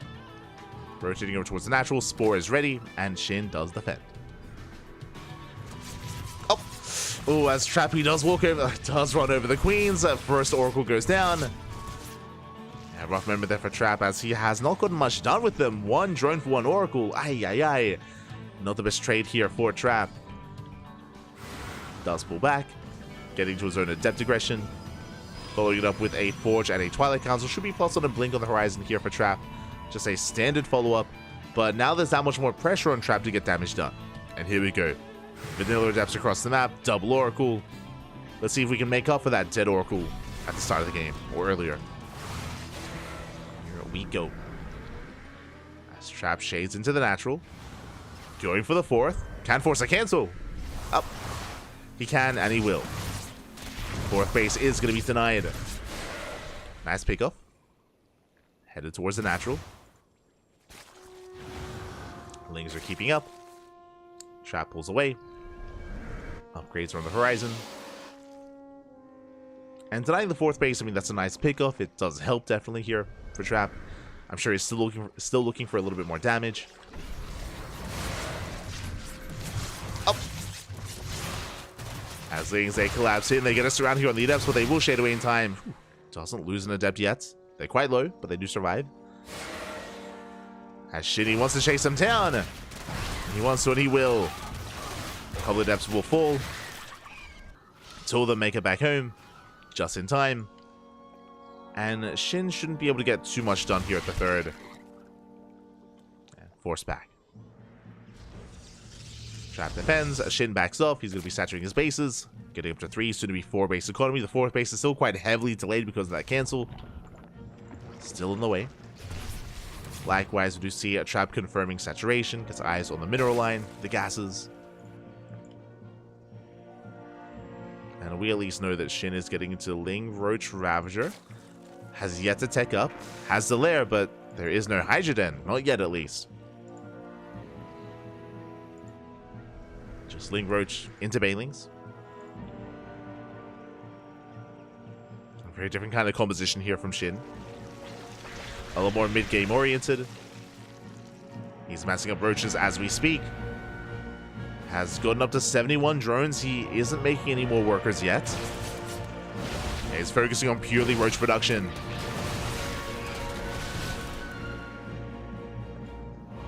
Trap now taking towards Storm, towards Immortal production. Purely has Stalkers, and here we go. Shin is knocking down those rocks. He's moving out. Shin is getting ready for his push. And he has cut worker production. Just now getting back into some drones. 4 more drones on the way. For the most part, Shin does want to try to break that third. Distracted by the main army. Oh, very nice stasis. We'll buy some time. Roaches get caught. Trap him back. He can back off. Getting to Immortals. Storm has begun.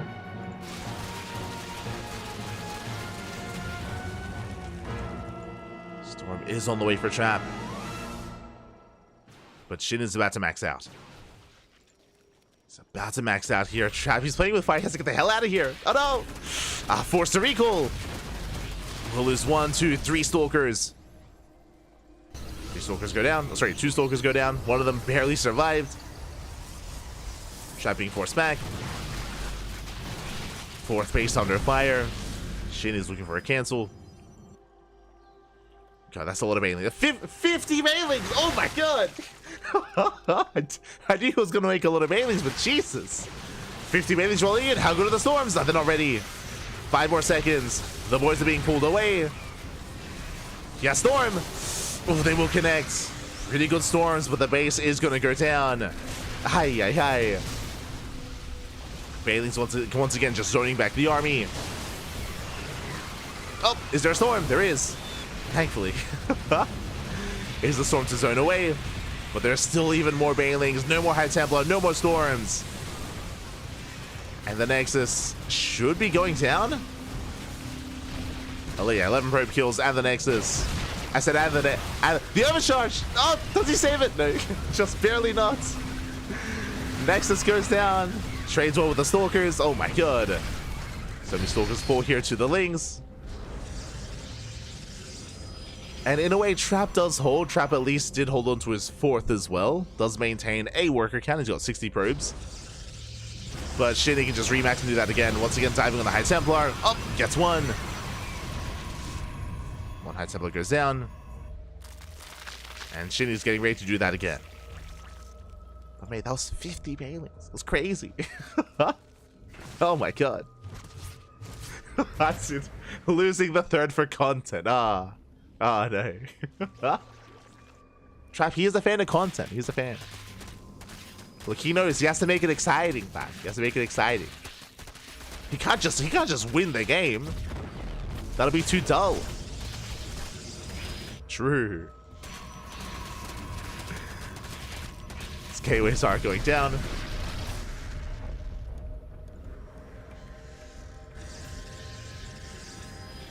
Meanwhile, more banelings on the way once again. Not as high as the 50 banelings we saw earlier, but still a decent chunk nonetheless. Getting up to 30 banelings. Only 30.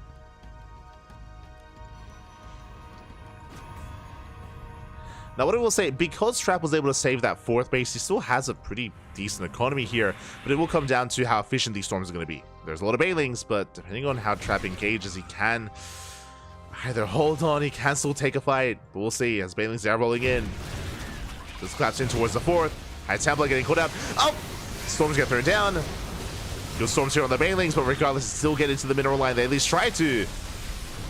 Mineral line kept safe and sound. Instead, trading with the army. Stalkers are falling, and alas, Trappy just does not have enough. The swarm will overwhelm. The Immortals, the High Templar, they all fall. Next, the mineral line. And the 4th base has been broken. Unfortunately, Trap, he was just spread a little bit too far thin. He was split in between his 3rd and his 4th. Caught out in the center as well. And GG gets called. Shin will type the series 1-1. We are going to the ace match. Ooh, GG. Are going to game 3. And again, that's also one of the big, I should say, features, or one of the big things here about Side Delta is that your 4-base setup is a little bit more spread out, a little bit more difficult to really fortify and defend. We saw that Trap was kind of caught in between his bases, even in the initial defense as well. And with that, Shin did take advantage of that. GG. GG, well played. Up next, we're going to be loading into our next map, the final map of the series. We're going to be loading into Oceanborn. Oh boy, let's go. Getting into Oceanborn. And we'll see who takes this. This could still go either way. I would say that your 3 and 4 base setup here on Oceanborn is much more defendable than on Side Delta, but on the flip side, the rush distance by ground is a lot shorter on Oceanborn as well. So because of that, we could be seeing Shin cut workers earlier on. If you recall, he did cut workers around 72 when he went for his, mass bailing attack at the 3rd location in the last game. Here we could see him cut workers earlier on instead, but for now, we're diving in. And spawning in the bottom right hand corner of Oceanborn, we have the blue Zerg player representing Gaiman Gladiators. It is Shin. And spawning in the top left-hand corner, we have the blue Protoss player from South Korea representing Gen G Esports. It is Trap. Here we go. Alright, going to be settling in.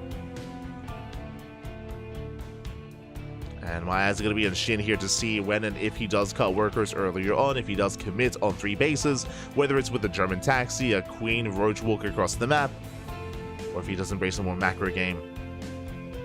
Likewise, Trap has gone for a Stargate opener every game so far. We'll see if that continues. We'll see if he does mix it up.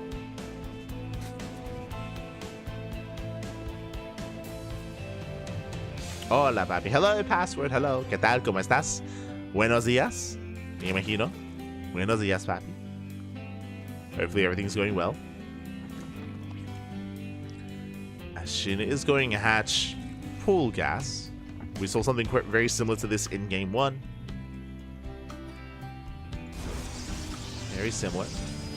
Just a slight deviation here in the early game for Shin. Otherwise, gate expand. Gate expand here from Trap.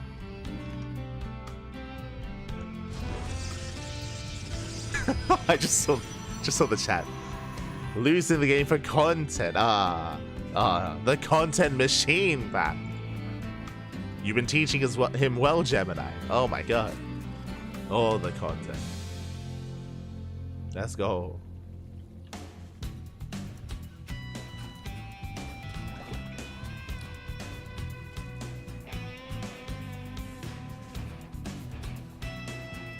So we are going to be settling in. Soon we'll be going for our tech of choice. Cybercore is on the way.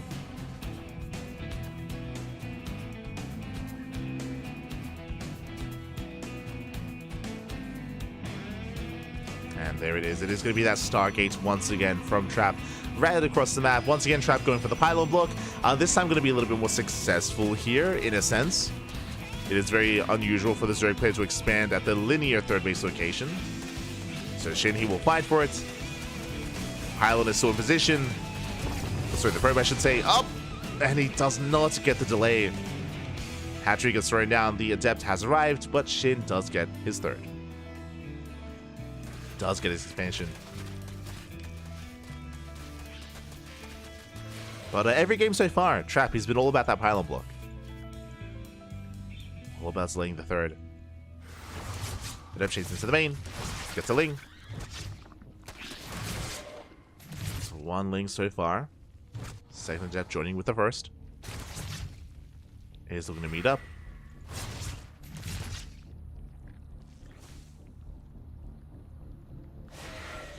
And we'll see what Trap can get done.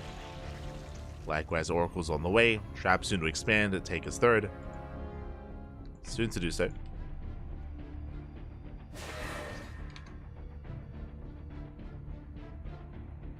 Good morning, good morning, good morning. Buenos dias, buenos dias.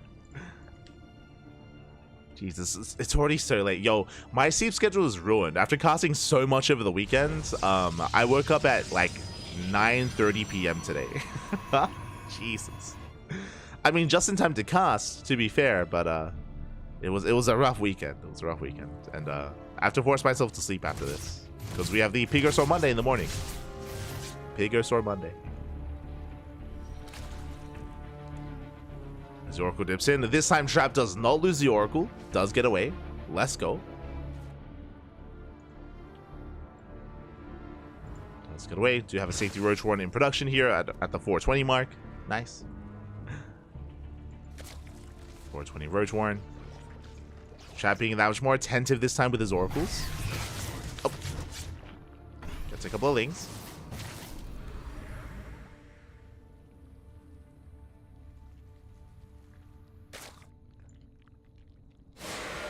And now with triple Oracle, Trap, he does have that much more to threaten Shin. Shin towards the main. Does commit. Lings in position. But the Lings are going to be cleaned up. Try to target down some of those workers. 2 drones go down. Oracles are zoned back by the other Queens. And Shin does defend. No quite worth it there for Trap. He gets 3 drones for, what was that, 5 Adepts. Oh, gets a Queen. Does get a Queen, does get 2 extra workers, not bad. 3 extra workers. 5 drone kills, not bad whatsoever. Without the oracles, without the adepts, the third base is going to be under fire. It's going to be a kill on the shield battery. Gets on top of the army. Going for the stalker, but it looks like it's going to be close. Does he get it? No, he does not. Whew. Trappy doesn't lose any stalkers. Does hold. Nicely done. Does defend his bases. Get into his robo. Taking into blink once again. We haven't seen any charged out Archon play out of trap or anything like that. Just getting to blink, getting to the mid game.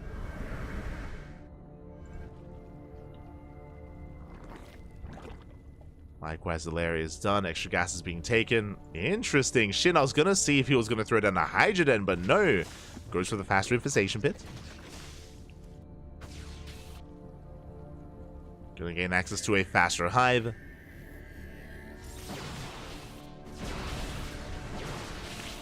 Overlook gets picked up. I'm curious if he goes for melee upgrades with this Evo chamber. If he does go for melee upgrades, we could be trying to rush into something a little bit crazy here. I'm curious. Otherwise, it could just be hive tech for Vipers, of course. Speaking of, Trap this time taking not into Storm. That's a second Robo and a Bay. Working towards Colossus. Colossus and Disruptors. A little bit more old school. Oh my god. Wow, Swarm Host? Night of Swarm is on the way. So I feel like Swarm Hosts are very much so viable here for Shin. Okay. Not something we see too often. This is something that we see like on maps like Amphion, for example. Sometimes Crimson Court, depending on the map. There we go. Swarm Hosts are on the way. We'll see what Shin can get done. We'll see if it goes unscouted, more importantly. As Trap, he did not see the infestation pit. So Trap is in the dark. Not fully aware what's going on. Colossus production has begun. 8 Swarmers on the way. Into Hydra. So this should be Hydra Den into Lurker Den. Into rushing into like Lair Tech Lurkers. To defend against the eventual counterattack. Storm's on the way. Shin distracting the main army, bleeding out some Lings. Massing out more Ling. Roach to survive. Storm does finish, and he's going for the Robos. Yeah, they're both exposed.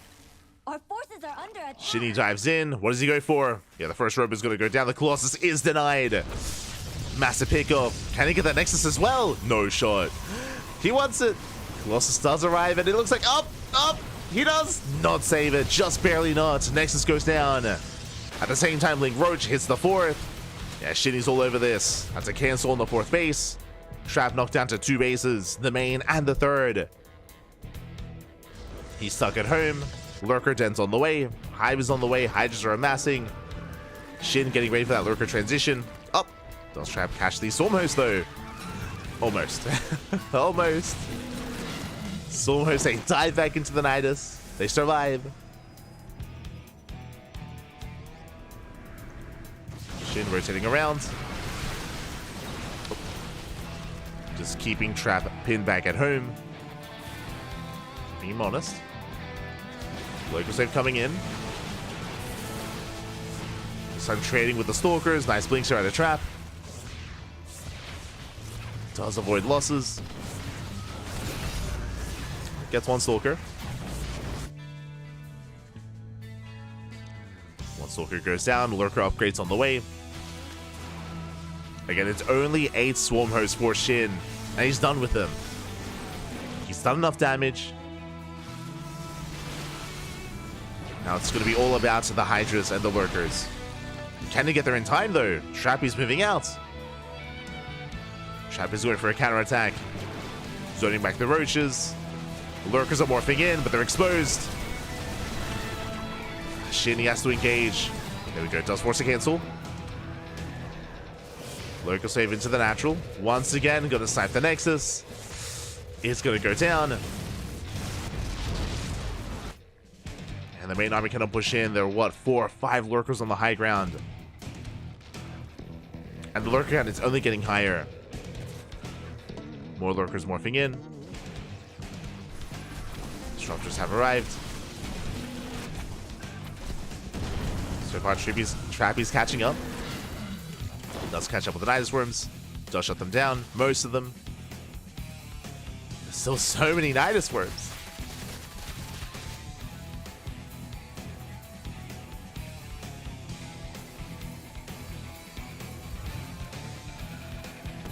The one thing that Shin is really missing here is going to be Vipers.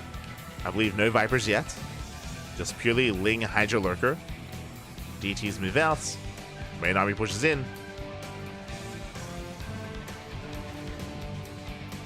Our tempo is cleaned up, and we do find the disruptors. As you have a charge, Novas go off. Ooh, 2 lurkers go down. Nice pickups. But we have Trap pushing into lurkers. The Hydra's fighting a little bit too soon. Yeah, a little bit premature. The lurkers do get surrounded. Nice clean up here on the Trap. It comes in from behind, cleans up the lurkers. Very nice engagement here from the Protoss. We'll chase the final lurkers down. Meanwhile, Lurker House on the right-hand side, 9 probe kills, Nidus Worm into the main, does complete. There's nothing quite in the Nidus yet. But Trappy doesn't care. He's had enough Lings, they're flooding into the main. And Trappy's going for the kill. And do we have any Lurkers left? No, there are no Lurkers remaining. There's 1 Lurker in production. Nova's going off. And it's all or nothing for Trap. Other disruptors. Nova goes off. Disruptors, they're barely saved. And Trap, can he end the game with this? He needs to. The Locust Wave. The Swarmers to come back home to defend. It's going to be enough. With the help of the reinforcements, with the Swarm Host. And Trap, he's running out of steam. Nidus Worm still, now being cleaned up in the main. Is being cleaned up, just so much is flashing. Another Nidus across the map. Second Colossus has arrived. Oh my goodness. The juggling. Trap, he saves it. Saves the Colossus.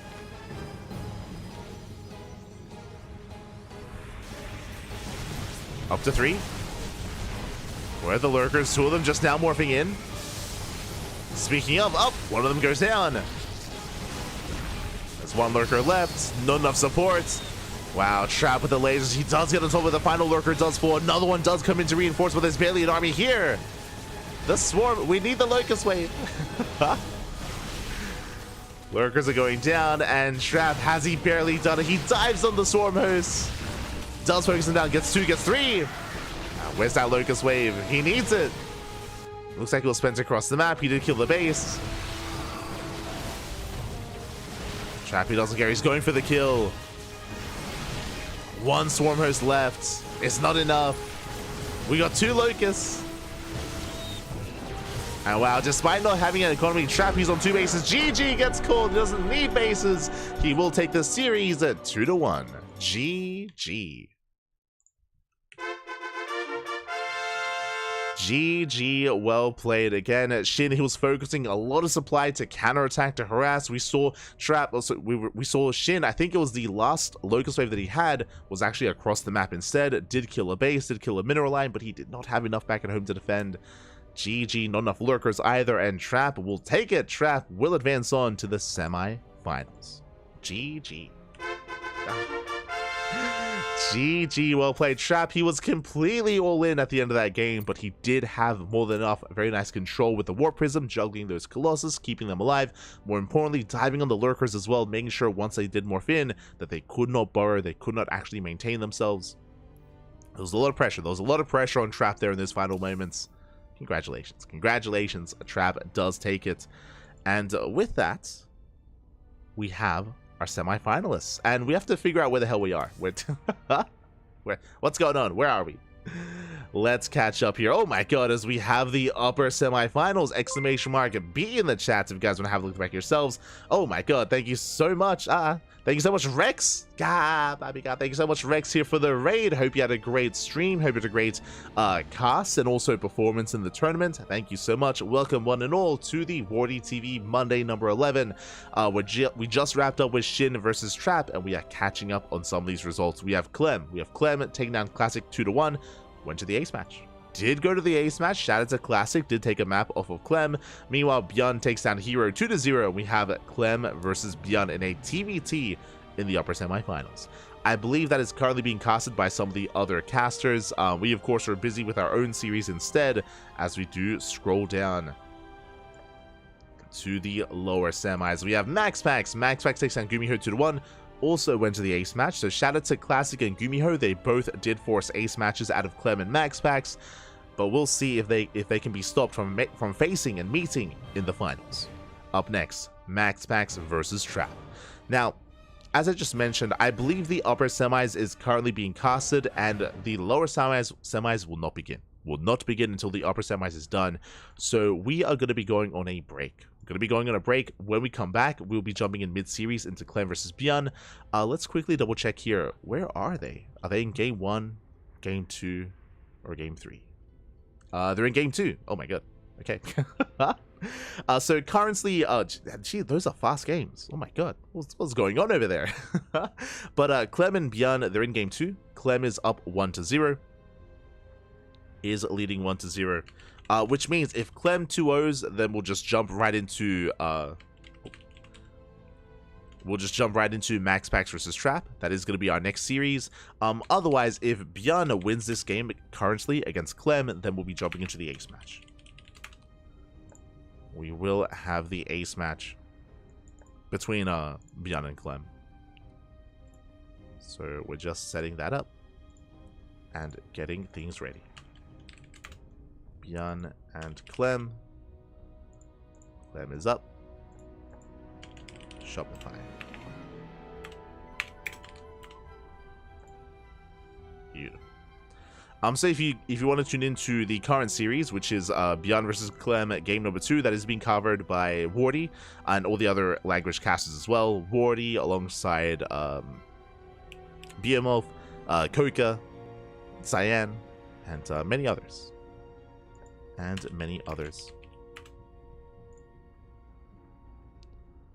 So you can check that out.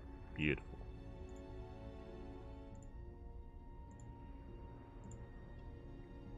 Let's just catch up in the chat. Welcome, welcome. Brutal supremacy.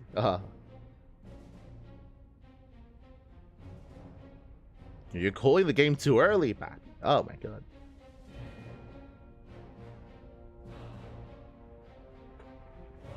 But yeah, for now, we're going to be going on a break. So we'll see you guys in a couple of minutes here with our next series. Either we're going to be jumping into the ace match of Clem and Bjorn, or we jump into MaxPax versus Trap. Regardless, one or the other.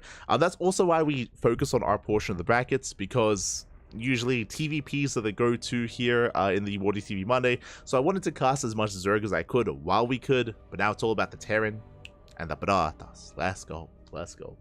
So we'll see you guys after the break. Take this time to get some snacks, get some food, get some water, drain your disruptors, massage your marines, cuddle your carriers, and tuck in all of your Tempest.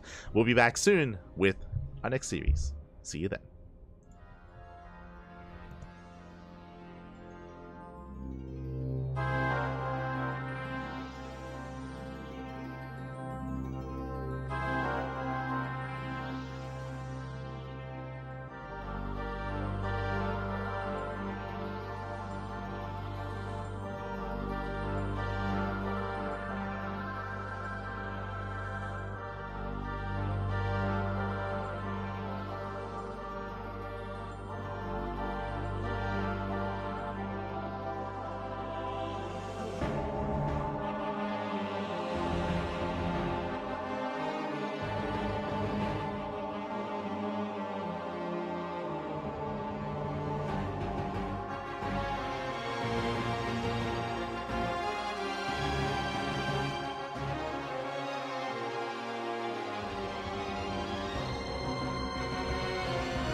and welcome back, everyone. Welcome back to the semi-finals, or semi-finales of the WardiTV Monday number 11.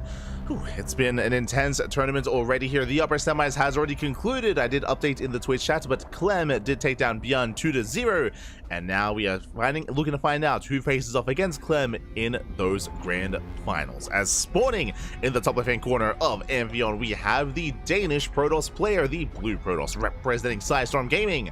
It is MaxPax. And spawning in the bottom left-hand corner, we have his opponents. We have the South Korean Protoss player, the red Protoss, representing Gen G Esports. It is Trap. Let us go. And if you're in the chat, predictions open. Place your bets to get your gamba going as you place your bets on who you think will make this series, who you think will make it to the grand finals. Best of luck in the chat, as you have 2 minutes upon hearing this message to conclude your predictions. As we dive into game one, this is going to be a rematch for those that were here a couple of weeks ago. Was it, what, 2 weeks ago, where Trap popped off. Trap, he did have his way with MaxPax. It was in a best of 5 grand finals. It was last week in WardiTV Monday number 10, where Trap took down MaxPax 3-2. It went all the way to the ace match. True, went all the way to the ace match, but Trap did defeat MaxPax last week, but that was also in a longer series. That was in a best of 5, and maybe, you know, he can do so there. Now we have a much shorter series. Now we have less room for error. Now every moment counts. We'll see who comes out on top this time. We'll see if Trap can replicate his success, or if MaxPax can get his revenge. For now, Gate Expand. We have the Gate Expand setups here on Amphion. We are setting up for a faster Nexus. Second gas has been taken already by MaxPax. Second gas here for a Trap, and this looks like the beginning of Phoenix Wars. Once the Cybercore finishes, we should be seeing Stargates. Stargate's going to be on the way. MaxPax, he is banking up. There it is, Stargate for MaxPax, Stargate for a Trap, and welcome one and all to something very unique to PvP. Welcome to Phoenix versus Phoenix. Phoenix Wars should be on the way here. Because both players open Stargate, because both players scat each other, both players should be making Phoenixes, because if you make an Oracle, it's going to be shut down. Likewise, both players are going to be expanding as well. Zealots are moving out. And we'll see who comes out on top. We shall see. Now, when it comes to Phoenix Wars, it does come down to micro and control and positioning. Like, it is a very, very delicate process, as Trap does get a pylon. Ooh, but the probe goes down. The probe does go down. Initially, Zealot and Adept do dance here in the center of the map. The pylon can be cancelled for the Zealot to dive in, but the Zealot is going to be zoned back. Phoenix production well underway. Zealot falls.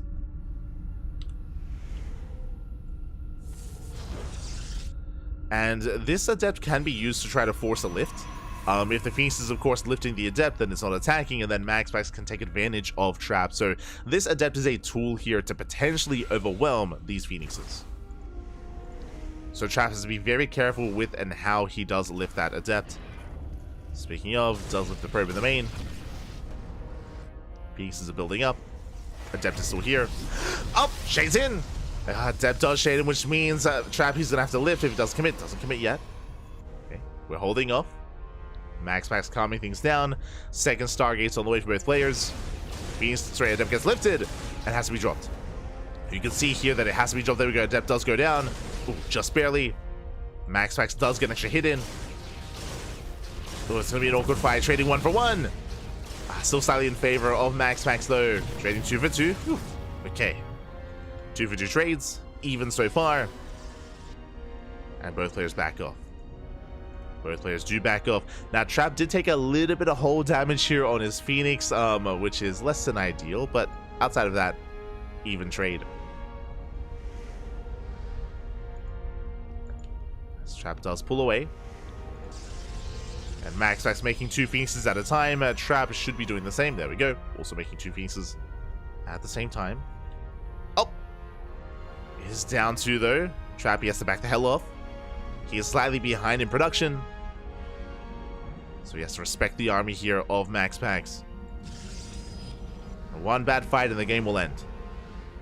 The game will just straight up end then and there. Neither player has teched into a fleet beacon yet. It can be quite risky taking into a fleet beacon too quickly, just because it will typically delay your Phoenix production. And I don't think Trap can really afford that right now. Probe is being sent out. You can set up spotter pylons. Speaking of, there it is. Pylon here right outside the natural. Ooh, Trap does get the first shot off. Trading 1 for 1. Still an even trade. Probe goes down, but the pylon is going to get up and running. You can see here being forced to make a zealot. Remember, Phoenixes don't shoot down, so spotter pylons are really quite key and quite important here in PvP when Phoenix versus Phoenix. Another probe falls. Pylons are in position to deny any kind of expansion. Ooh, trading 1 for 1 once again. Even trade. Trap is going to commit here. I don't think he can, though. 2 for 2. I believe still an even trade. MaxPax losing 1 extra Phoenix. But MaxPax is expanding. Remember, because MaxPax had the pylon block, MaxPax able to expand, and Trap cannot. Another pylon as well. Oh my, this is brutal. Trap, he's got to expand here on the right-hand side instead. Just a really brutal position. This is going to delay his income.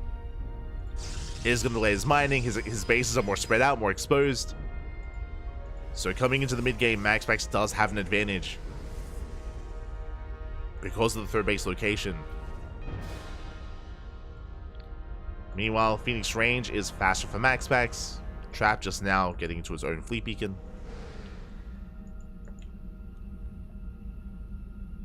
Likewise, the pylons, they don't just deny expansions, they also get eyes on the movement of the army. But that one zealot has been putting a lot of work. Kills 2 pylons, soon to be 3. Here's sniping pylons. With the faster annual pulse crystals, it does mean that whenever the next engagement does occur, MaxPax will shoot first. We'll get the first shut off. Armies are dancing with each other. Trap getting his own spotter pylons. Oh! Does engage. Oh, Trap, he bleeds out of Phoenix. That was a brutal start. Aye, aye, aye. And Trap, he has to retreat. He has to back the hell up. Losing another Phoenix. And MaxPax, he can take this. Yeah, he will take the fight. Just a little bit too well for him there. And GG gets called. MaxPax takes game number 1. GG. Again, 1 wrong move in Phoenix Wars and you will lose everything. Trap, he did engage a little bit too prematurely, or I should say MaxPax caught him out. Killed 1 Phoenix. That was it. That was it. That was game. MaxPax able to overwhelm from there. And with that, we're getting into game number 2. GG. Getting into game 2. Is it ever worth building a cannon as a spotter pylon to give a point enemy Phoenixes can't chase? Kind of. So I will say that static defense does have their place in Phoenix Wars, specifically shield batteries and cannons. They do have their place. The problem is that you have to tech in that direction, so you need a forge, right? So you need ahead of time, you have to work on a forge and then try to set up a cannon rush as well, or cannons out on the map. It is quite an investment, so I don't think most people really head in that direction. If you head in towards a longer game state, like I'm talking like 3-4 base saturation, then you will see that. You will see these little outposts of cannons in the center of the map, but that's only because you have the spare resources for it, right? Because at that point you have excess minerals. Because you're making purely Phoenixes into like Mothership, into Skytos, you have excess minerals, and that's when you see like pylons and cannons like in the middle of the map, or like at the 4th base, or like being spread out. Is something that you do see. But here we go. We're getting into our next game. And spawning in the top right hand corner of Dynasty, we have the blue Protoss player from the land of Denmark, representing Psystorm Gaming, leading the series 1-0. It is MaxPax. And spawning in the bottom left hand corner, we have the blue Protoss player from South Korea, representing Genji Esports. It is Trap. But yeah, that late game Phoenix versus Phoenix is something you don't often see. I mean, you don't often see Phoenix Wars to begin with, but there are some little intricacies with them. Like there's a big power spike with Phoenix range that we saw as well last game. There's also a big power spike with your Mothership. The Mothership is another big moment because when the Mothership arrives, you have Cloak. And obviously your opponent doesn't have a Robo, doesn't have an Observer, doesn't have Detection, so you can like dive in with Cloak and you can just have your way with the opposing Phoenix army. If it gets scattered, then to counter that you need an Oracle. You need to chrono out an Oracle as quickly as possible, get a Revelation off to have detection for the Cloak Phoenixes. So there's like that little battle that happens, and then you have potentially transition to Carrier. So Phoenix into Carrier. It's like, yeah. There are these little stages that you go through. But for now, we should be seeing something more standard. We're getting into a 2-gate opener and a gate expand. So MaxPax going for the standard MaxPax opener. So Gateway into Cybercore into Nexus. Meanwhile, Trap going double gate means that Trap could go for a 1-base all-in. Now, Trap, he does hide his own second pylon, does hide it here towards the southern half of the map. It is a fake proxy pylon. MaxPax with the Probe Scout, he does confirm. He's like, hold up, the pylon is missing. The pylon is nowhere to be found in the main. It could be real, it could be fake. It's going to be on MaxPax to figure that out. You can see here, MaxPax, he also does make that first Zealot, so he's playing safe. MaxPax is playing very safely. Does open up Stargate. This is for the Oracle first into a Void Ray. Will still expand, of course. And I'm curious where Trap goes from here. But clearly, it's not going to be a 1-base all-in. Like, clearly, it's a fake out. So, Trap from here, he can try to rush into the gold to try to catch up and take an economic lead over his opponent. He could try to just take regular expansion. That is a third gateway. This may just still be a 1-base all-in, just not a proxy. Does fully wall off. Third gateway is a big tell. And he's setting up. He's setting up for 1-base all-in. This looks like a proxy. This looks like a 4-gate 1-base all-in. Yeah, with a pylon and a 4th gateway. So, fun fact, Trap, he actually used this to great effect. I mentioned before that Trap did defeat MaxPax last week in a best of 5, and 2 games of that best of 5, Trap went for a 1-base 4-gate all-in with purely vanilla Stalkers. And it did end up overwhelming MaxPax. It did kill him. On this very map as well. On this map on Dynasty. If you were here last week, you would recall that MaxPax, he was a little bit trigger happy with his Void Rays. Something that MaxPax is, or historically is really good at, is staggering his Prismatic alignment. Specifically, Prismatic alignment from the Void Ray does so well against, of course, armored base units, against Stalkers, but last week, Trap, he kept activating everything at once, which means there were these periods in time where he had no Prismatic alignment available and where he would be punished for it. So hopefully we see MaxPax with better control this time, just to stagger them, just to make sure he always has something to punish a dive and punish the Stalkers. There's the 4th gateway. So again, 1-base 4-gate all-in from Trap is reinforcing. Shield batteries are ready. Overcharge going to be available as well.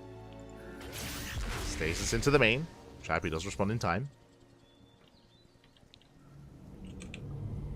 And Trappy's going to poke in and ideally try to bait out some of those spells. Going for the Void Ray, going for the Stalker. He gets 1. 2 Stalkers go down, almost gets 3. Trading 2 for 2. There's the first Prismatic alignment. There's the second. And that means that, as I mentioned before, there's going to be a window in time where there is not going to be a Prismatic alignment available, as they both did get activated. And Trappy can try to abuse that window. Prismatic runs out. Trap pokes in. Oh! Gets a Zealot. Nice control. He does pull away. Getting a Stalker as well. Oh, Void Ray's under a lot of fire here. MaxPax is in a bit of trouble. He has to pull the boys. Does have to pull the boys. Prismatic Alliance soon going to run out, or soon going to be off of cooldown. Needs a couple more seconds. Third Void Ray has arrived. Whew. And MaxPax, now he's safe. Now he has his spell available, of course. Can activate the alignment. And Trap is going to try to bait it out. Nicely on stasis. There's the first one. Ooh, there's all 3. And this is what I mentioned. Like, MaxPax, he activates all 3 Prismatic alignments, and that means that Trappy just has to wait it out. Now, there's still an overcharge. True, there's still a shield battery overcharge. Or go across the map. Alignment runs out. Nice force field, though. MaxPax has been shelling away at the Nexus. Goes for the Void Race. He doesn't quite get it. There's the overcharge. And with help of the overcharge, MaxPax, he does hold. When he punishes is quite hard, actually. Gets one Void Ray. Up. Gets another, but that's not worth it. Not worthy of a trap. MaxPax holds. And that was a big investment. That was a big commitment. So many Stalkers went down. Trap just getting a little bit too excited there. He had to respect the overcharge. And I think MaxPax is held. Well, there's 4 shield batteries. I mean, there's only 2 Void Rays. True. Oh, the Nexus. Nexus is getting low. Voids are being pulled. Nexus is very low. Trappy can still pull this off. He could still snipe the expansion. He wants it. See if he can. Oh! Diving in. There's the alignment. Nice force field. He locks down the army. 1 Void Ray goes down. But once again, MaxPax, he does hold. And again, now the Stalker count is just not critical mass. It's just not there anymore. At one point, there were 14 Stalkers, but now we're down to, what, 8? Yeah, and MaxPax, he's quite comfortable at this point. He's rebuilding his Void Ray counts, saving the Nexus. There was definitely a period in time here where MaxPax was actually taking a lot of losses. But we did mention it. At the time, it did come down to that moment when there was that overcharge. GG gets called. Trap, he has run out of steam. This time, it will not work. And MaxPax will take the series 2-0. GG. GG, well played. MaxPax does advance on to the grand finals. Again, Trap, he was trading quite well initially, trading very well. He was able to pick off a Void Ray, pick off the Stalkers, was able to bait out too many prismatic alignments as well. But as we saw, once the overcharge got popped, Trap, he's still committed. He didn't respect it. He didn't back off. He got a little bit too excited there, and he got baited into a rough fight, into a bad fight, where MaxPax was able to shut down the Stalkers and take away the advantage that Trap had. He got too excited, man. He got too excited. And with that, GG. GG, well played. We are getting into the grand finals. Let's go. There's order in the world. Yes, true. MaxPax, he gets his revenge. Remember, last week he did fall to Trap. Still in the finals, but he did fall to Trap last week. This week, MaxPax, he does secure himself, does get his revenge. And now we see a finals between Clem and MaxPax. Let's go. Let us go. Regardless, a really good performance by Trap to make it here to the semis as well. It was a good performance.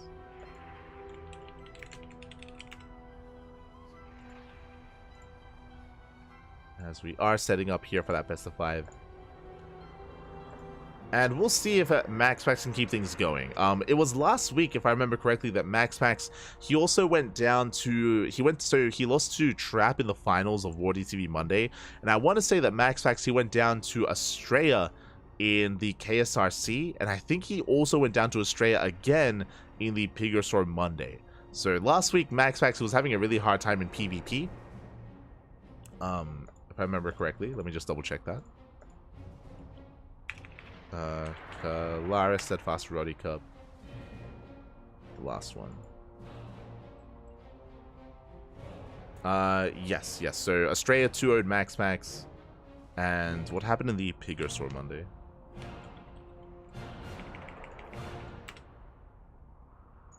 And yeah, Australia, he 2-1 MaxPax as well. So yeah, MaxPax, he had a really hard time in PvP last week. But what I will say is that a lot of those events that I just listed were on the new PTR, on the new patch, not on the current patch in the current map pool. Because of that, I do think that that has negatively affected MaxPax's PvP quite a lot. What you saw here in this game that we just casted is kind of MaxPax's go-to build, right? To go for a greedy expansion, to defend with Void Rays and with shield batteries and with overcharge. Well, that overcharge defense is now weakened in the PTR, which I'm sure factored into why he did struggle last week and why he lost as many PvPs as he did against Australia. Here, though, you know, now we see MaxPax at least a lot more comfortable on the current patch, where he's able to pull off those greedy maneuvers, and we'll see if he can now face off and how he does contest against Clem. Now, what I will say is that, especially post-EWC, Clem was the more dominant player. I mean, he is the best player in the world, but he also had a much more dominant showing against MaxPax. after like a month afterwards. But since that, as time has progressed, as time has gone on, MaxPax, he has once again been more competitive with Clem. We saw that in the Big Little Cup. We've seen that in all these weeklies as well. Now we just see once again that more back and forth dynamic between Clem and MaxPax. It does feel like the gap is closing. The gap is closing between them once again. So MaxPax is catching up, and we'll see how this goes. I'm excited. I'm excited. I hope this isn't a 3-0 in either direction. I'm hoping it's not a 3-0. I'm hoping for a back and forth, you know, game 4, game 5. We'll see. We shall see. As the vetoes are underway.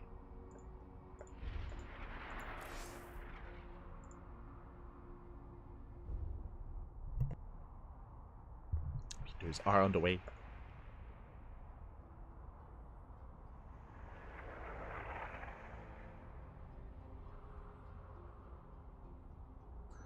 For now, though, it looks like we might go on a short break. I think we're waiting for our players to get ready. I think we're missing some of them, so we're going to be going on a short break, and when we come back, we will have the last series of the night, the final series. It's been a bit of a shorter broadcast here this time. It's been a little bit shorter, but I'm sure the finals will make up for it. We'll make up for it. We'll see you guys in a couple of minutes. Cool. See you soon.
welcome back, everyone. Welcome back to the grand finals of the WardiTV Monday number 11. Ooh, it's been, again, a very intense tournament. Many players have fallen, and only 2 have risen here to the finals. We have our top 2, we have our Protoss, and we have our Terran, and spawning in the bottom right-hand corner of Oceanborn, we have the Danish Protoss player. We have the red Protoss representing Storm Gaming. It is MaxPax. And spawning in the top left-hand corner, we have the French Terran player, the blue Terran representing Team Liquid. It is Clem. And if you are in the chat, you know what time it is. It's Gamba time, papi. Let's go. It is time to get your predictions going, as predictions are now open in the chat. So place your bets on who you think will be this week's champion. It has been far too long since we've had Clem and MaxPax in the finals of the WardiTV Monday. It is great to be back. Great to be back here. Here we go. And yeah, it's been a while since I've seen these 2 face off as well, whether it's in the WardiTV Monday or the KSRC. It has been a while since they have played each other, so I'm here, I'm ready to experience the TVP. Beautiful. The probe has arrived, going to be tasting away at the SCV, going to try and just disrupt the start, be as annoying as possible. When it comes to these 2 facing off, we have seen, again, MaxPax's tried and true 4-gate blink is still something that you can rely upon. We have seen MaxPax defeat and bring Clem down, even with Clem scouting. We have seen MaxPax take advantage of him, so that's still going to be quite a viable option. Otherwise, we could just see some more mid-game play instead. We've seen the rise in popularity of Storm-based play instead of Robo Colossus after Twilight Council openers. We'll keep an eye out on MaxPax. Likewise, MaxPax is also not afraid to embrace Stargate play that is usually seen on larger maps like Side Delta, maps like Alcyone. We could see Stargate into Phoenix just to gain map control, to get into the mid game as well. In MaxPax, he can be quite a diverse player, doesn't just have to rely on 4-gate blink. It's still kind of like his bread and butter, it's still what he does best, but he can of course still rely on other playstyles and other builds as well. Meanwhile, from the side of Clem, just settling in. It's going to be an economic opener, single gas, so it's going to be a Rax expand out of Clem, something more economic, expanding here on the low ground, on location. Bunker is on the way to defend. Clem, of course, did skip his SCV scout, but he now moves out with the Reaper. He does get eyes on the Zealot. Gets a couple of free shots off. Nice control here by Clem. Knocks the Zealot out of the tall grass. Ooh, takes a swipe to the face, but overall has control of the map. The Zealot is going to be trapped here for a little bit longer, and the bunker is done. The goal here was just to buy time for the bunker to complete. With it finishing, the Zealot has that much less, or poses that much less of a threat. Oh my god, Reaper does go down just in time despite the KDA charge. MaxPax does shut down the Reaper, and without the Reaper, you know what that means? No scouting. 0 scouting information from Clem as he sees nothing across the map. He's going to be pinned back at home. And MaxPax, he can threaten the mineral lines. Shading past the bunker. Back at home, we have our take of choice. Could be a Twilight Council blink-based opener. How many gateways? Yet to be determined. We'll see if he goes 2, 3, or 4-gate blink stalker. Still going for the SCV. Does dive into the bunker. And even though MaxPax isn't killing any workers, he is doing some damage. He's denying mining time at the natural. He's denying mining time. Oh, 1 Marine goes down. So does the second. SCV under fire. Does not make it to the bunker in time. So 1 SCV kill, 2 Marines. Picots here with the Adepts. Delayed mining time, of course, as well. And behind this, let's count. Okay, 1 gate in the main. We have 2 gateways here on the low ground, so 3-gate blink. 3-gate blink stalkers out of MaxPax. Just a really safe and secure way to play. Does give him map control, does allow him to apply some pressure, but he should be expanding behind this. He should be going for his 3rd. Speaking of, there it is. Probe is on the way. As it is going to be taken. Drop is moving out.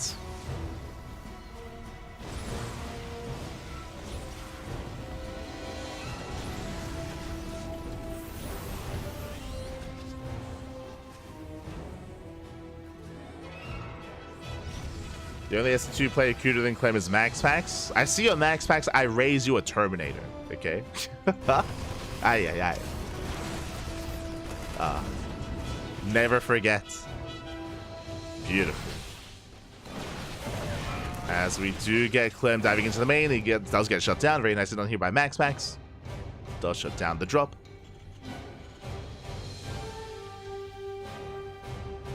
Yo, for those old school Pro League viewers in the chat, Jin Air fans as well. Maru X Terminator. Forever, mate. Forever. Ah. Let's go. As we did mention, MaxPax, he went 3-gate blink into a third, so he has Stalkers from map control, but he is transitioning, he is taking up, saturating his third base, and getting to his bay, getting to his forge, getting into his higher form of tech, into Colossus. So Colossus in charge on the horizon.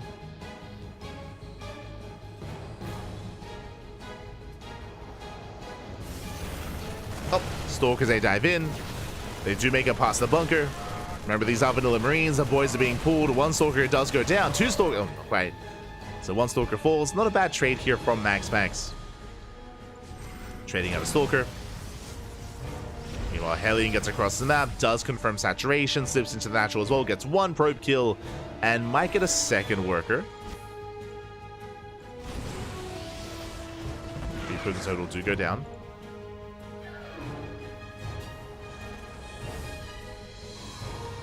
As MaxPax, he's just securing himself. Checking the vision here of Clem, he did get eyes on the base, so he's aware of the Colossus. +1 is on the horizon as well, so we're working towards the mid-game.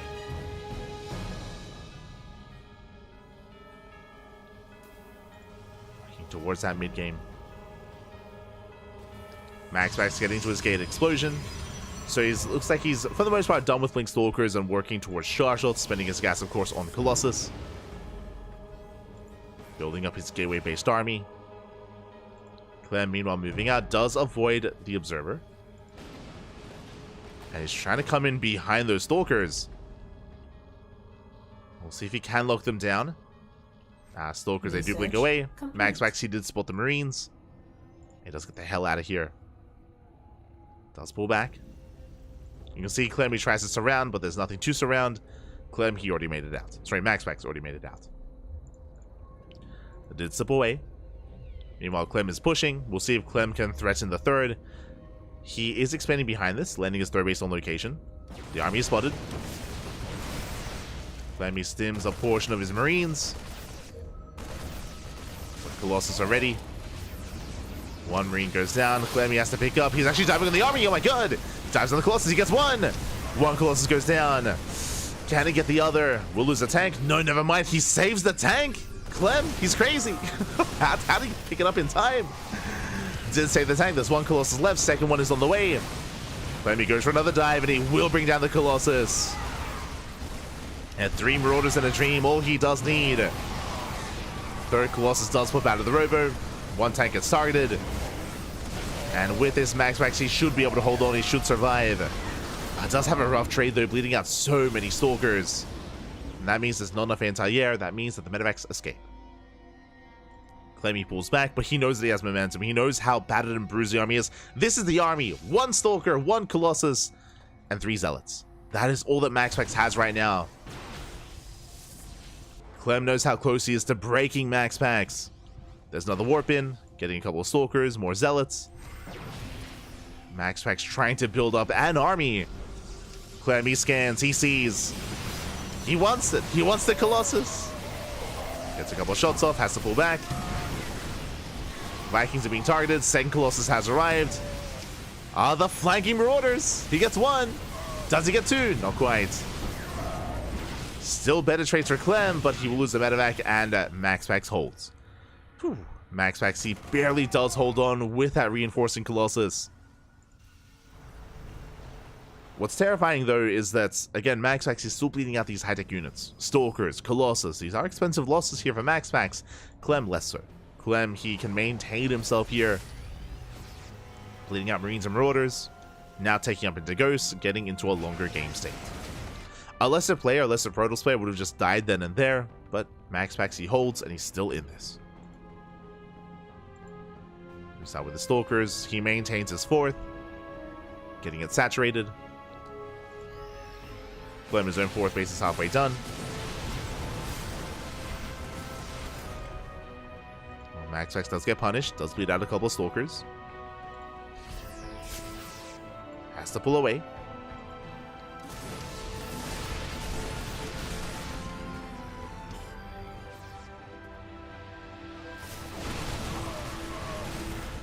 As Clem catching another Stalker. I mean, catching a Stalker here and there does add up over time. Does add up. MaxPax moving out. Once again, back up to 3 Colossus. Pretty hefty army. A hefty Colossus count. Observer is picked up.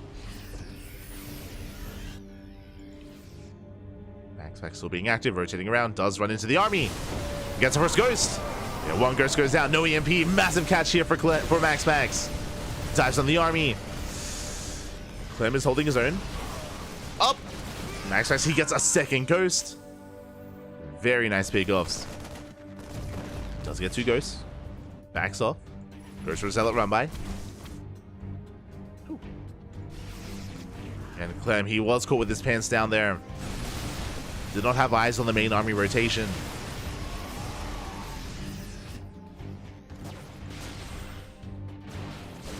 Speaking of, oh, once again, MaxPax trying to snipe those Ghosts. Prism into the natural. The Vikings are going ham though. They do punish the Colossus. That's 1 Colossus going to be going down. 1 more volley. Does get it. At the same time, Zealot drop into the natural, but there's a bunker in position and reinforcements. The Zealot drop does nothing. And the Prism gets hunted down. MaxPax bleeding off too much too quickly. The Prism, the Zealots, a Colossus. So a better fight, a better trade for Clem. MaxPax pulls away. 1 of the Colossus barely standing. 13 HP.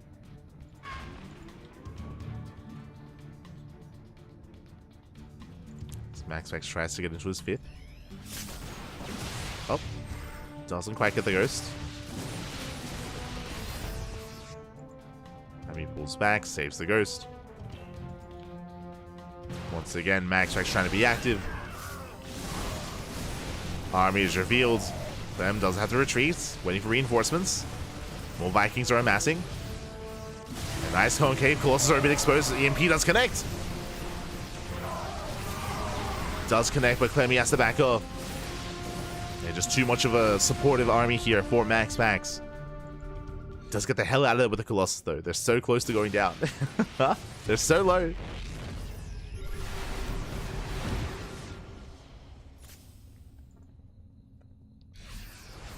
Good snipe. We have we have Blink DTs on the way. Let's go. What's important here as the armies have been clashing, and I would say that Clem has been taking the better engagements. What's more important though is that MaxPax's economy has been left untouched. He's on 5, soon to be 6 bases. He's freely mining from all these mineral patches. There we go. Clem now he scans, now he sees saturation, and he has to do something about this economy.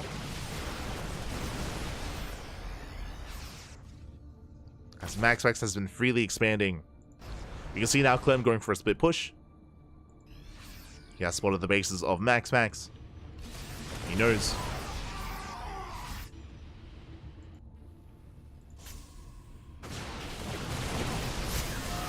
He's moving in, gets a Stalker. Jeez, that's 4 Colossus. That's a lot of Colossus. Oh my god. But the 5th base, or sorry, the 6th base is denied. Couple of probes as well. Finally, some economic damage. Main army's going to be clashing. Clem, he wasn't quite ready. Oh, Ghost goes down. And Clem losing a little bit too much here. Does get a Colossus. Only 1, though. Drop into the main. Clem is being pulled apart. Does commit across the map, but back at home he is hurting. Zealots catch reinforcements. Clem, he plummets in supply. And MaxPax, if he can deal with this drop, he can push, he can overwhelm. There's a 30 supply lead. Delta's still wreaking havoc. Still catching reinforcements.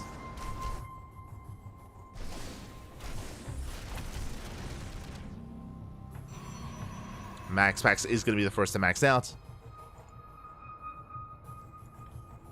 And he can commit. He can push. He's getting another Colossus. See, who needs Storm? Who needs Disruptors, mate? Just mass Colossus charge. Let's go. Again, MaxPax has no gases here at the 4th, at the 5th, at the 6th base. What's important is been able to maintain that Colossus count and just reinforce with mass Zealots.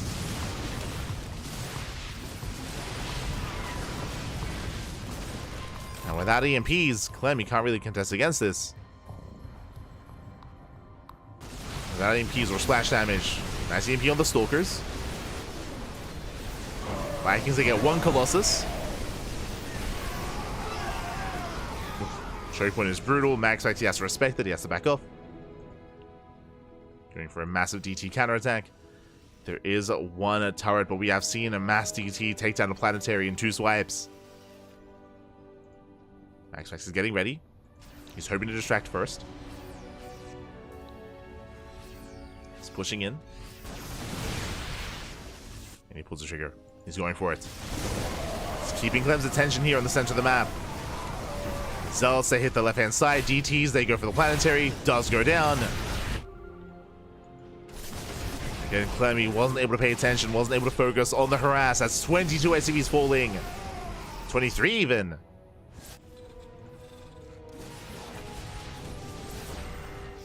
All it takes is a couple of seconds, and the DTs, they don't care about your planetaries, mate. Oh my god. And Clem is out of steam. His economy is in the gutter. He's down to 42 SCVs. Doesn't really have an economy to speak of. And MaxPax is still maxed out. And MaxPax can overwhelm. Just with purely a gateway army. We are going to be trading a base for a base, but this base is more important for Clem. Clem, he retreats. He has to race back home. And MaxPax, he can always recall. He can always commit and then recall back home.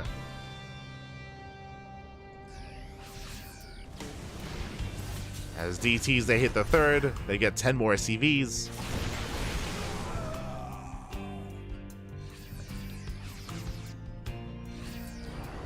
Then rotating around. I mean, his main army is more complex, but now disruptors have hit the field. Uh-oh. All it takes is a couple of Novas. And MaxPax can catch Clem out. Vikings, they commit. Colossus are falling. Nova goes off. Clem, he can still actually try to take this fight, but oh my god, there are so many Zealots behind this. Nice EMP. The Zealots, they melt. Yo, Clem, he's breaking through. He's all in. Clem, he's all in at this point. He has nothing else behind this. He has to end the game here and now. Nova goes off. And it connects. Massive connection. GG gets called, and MaxPax will take game number 1. Whew. GG. GG, well played. Clem was so aggressive this game. Winding it back, if you remember, Clem, he was hyper committed early on. If you remember, there were these moments where MaxPax was barely surviving with 1 Colossus and with a handful of gateway units. That happened like 2 or 3 times, where Clem was trading better, that is true, but he wasn't quite killing MaxPax. MaxPax was barely surviving with the bare minimum. And more importantly, as he was surviving, he was getting away with his 3rd base, getting away with his 4th base, getting away with his 5th base as well. Like we mentioned at the time, right? It was important, the fact that even though Clem, he was able to take some better fights at times and able to almost cripple MaxPax, because MaxPax's economy was left untouched, and because eventually over time he was maintaining and keeping his Colossus count safe and sound, he was able to overwhelm. Did overwhelm with just mass Zealot, mass gateway army. GG. GG, well played. Sure, we saw disruptors towards the end, but we didn't really need them. He was doing fine without them. And GG. GG, well played. MaxPax does take a lead in the series. And now we're getting into game number 2. Going to be loading into a much larger map this time. Oceanborn can be more conducive to these more aggressive styles because it is a bit of a smaller map, but now loading into a larger map instead, and we'll see how our players do adapt. I would imagine that MaxPax will not be relying on that same strategy multiple games in the series, maybe once more, but for the most part I would expect some differing builds. As spawning in the top right hand corner of Alcyone, we have the red Protoss player representing Storm Gaming, leading the series 1-0. It is MaxPax. And spawning in the bottom left hand corner, we have the blue Terran player representing Team Liquid from Atlanta, France. It is Clem. Here we go. So we are settling in.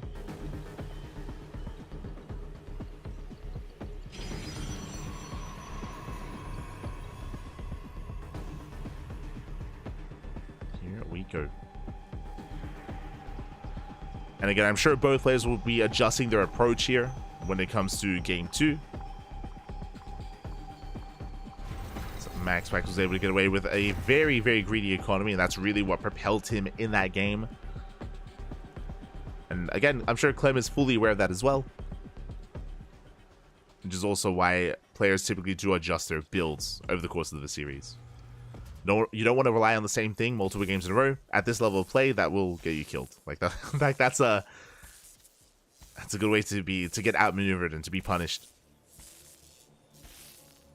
So MaxPax does arrive, just being as annoying as possible here in the early game.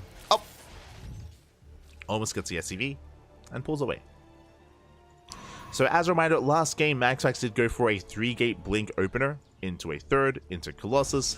We'll keep an eye out for MaxPax's tech of choice, see if he goes blink again, see if he goes 3-gate again. So we'll keep an eye on MaxPax.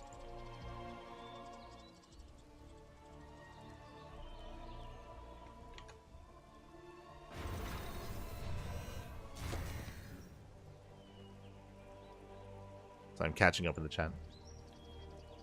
Why are they playing this event on the old patch? You mean on the current patch? So if you haven't been watching, Open Cups, all the Open Cups have been on the PTR. The KSRC, Tenacious Total Tussle, Sparkling Tuna Cup, the Pigosaur Monday as well. The only Open Cup out of like the 5 that we have that doesn't play on the PTR is the Wardy Monday. The Wardy Monday has never been on the PTR. So if you haven't been watching over the past 2 months, then maybe you don't know. Maybe you're a little bit unaware. But for the past 2 months, while every other weekly Open Cup has been on the PTR, the WardiTV Monday is not. The reason why is because the WardiTV Monday is partnered and sponsored by OSC, OSC,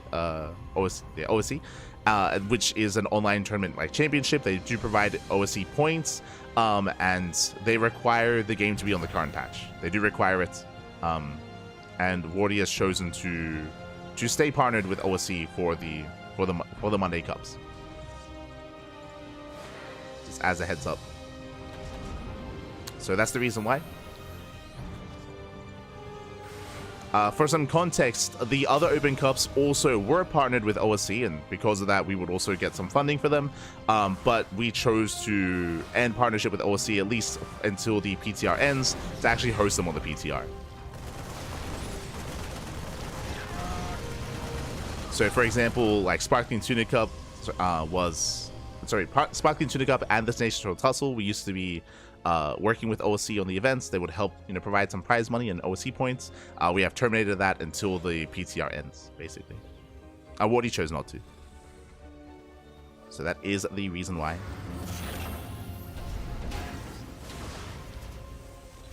As Adept does slip into the main, gets a full scout. Now focusing on the games, we have our tech of choice. Once again, it's going to be a Twilight Council, going to be a blink-based opener here by MaxPax.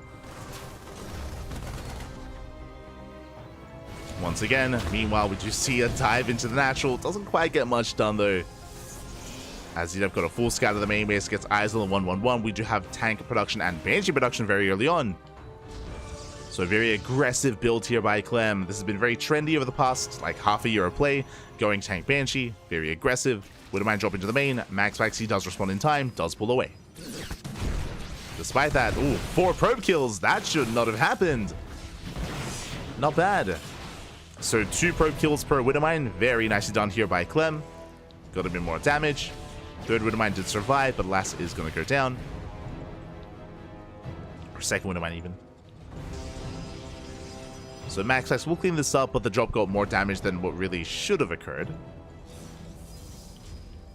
As MaxPax, now it's time to counterattack. He has 3 gateways. He has Blink. He's going to be pushing in.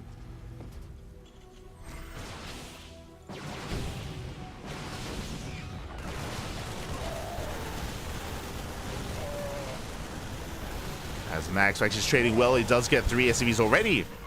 Gets 3 SCV kills. Nice control. Doesn't lose any stalkers. Does pull away. MaxPax pulls back, but remember the 1-1-1, the Cloak Banshees, they're moving out. Cloak Banshee towards the main base. MaxPax doesn't really have anything in position. He's committing. Commits into natural, takes out the bunker. Where are the tanks? The tank is further back in the main. Boys are being pulled. Banshee forced to reveal itself, but the first Banshee gets across the map. Probes are going to go down. Likewise, so are SCVs. Clemmy pulls back to the tank. Big tank boys going off. Banshee does survive. That's going to be 4 probe kills so far. I say 4, getting up to 6, getting up to 7. 7 workers going down.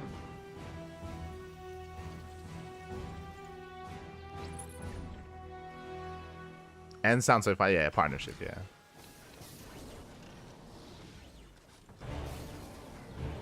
On hold, hiatus.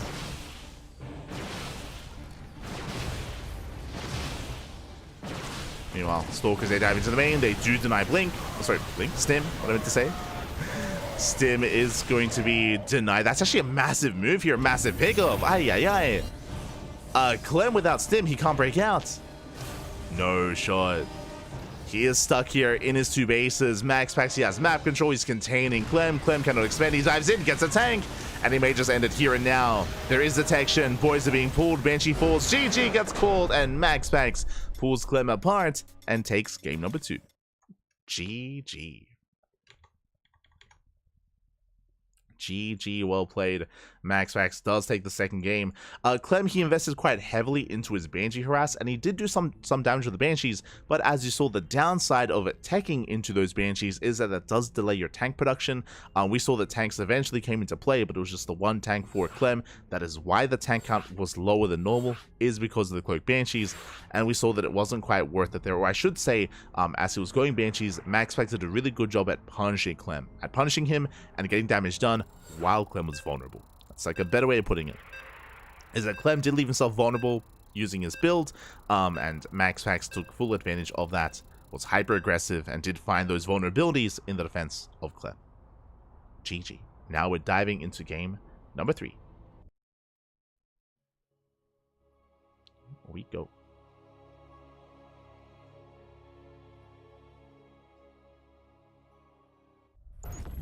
But yes, as RML is saying, it's sponsored by OC, and they have the rule that it has to be on the current ladder version.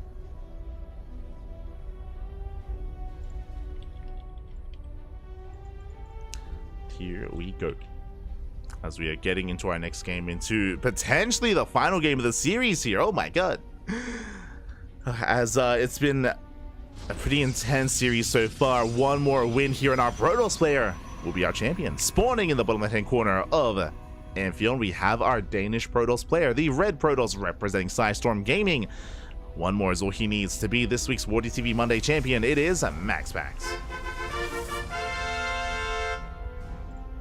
And spawning in the top left-hand corner, we have his opponent. We have the French Terran player, the blue Terran representing Team Liquid. It is Clem.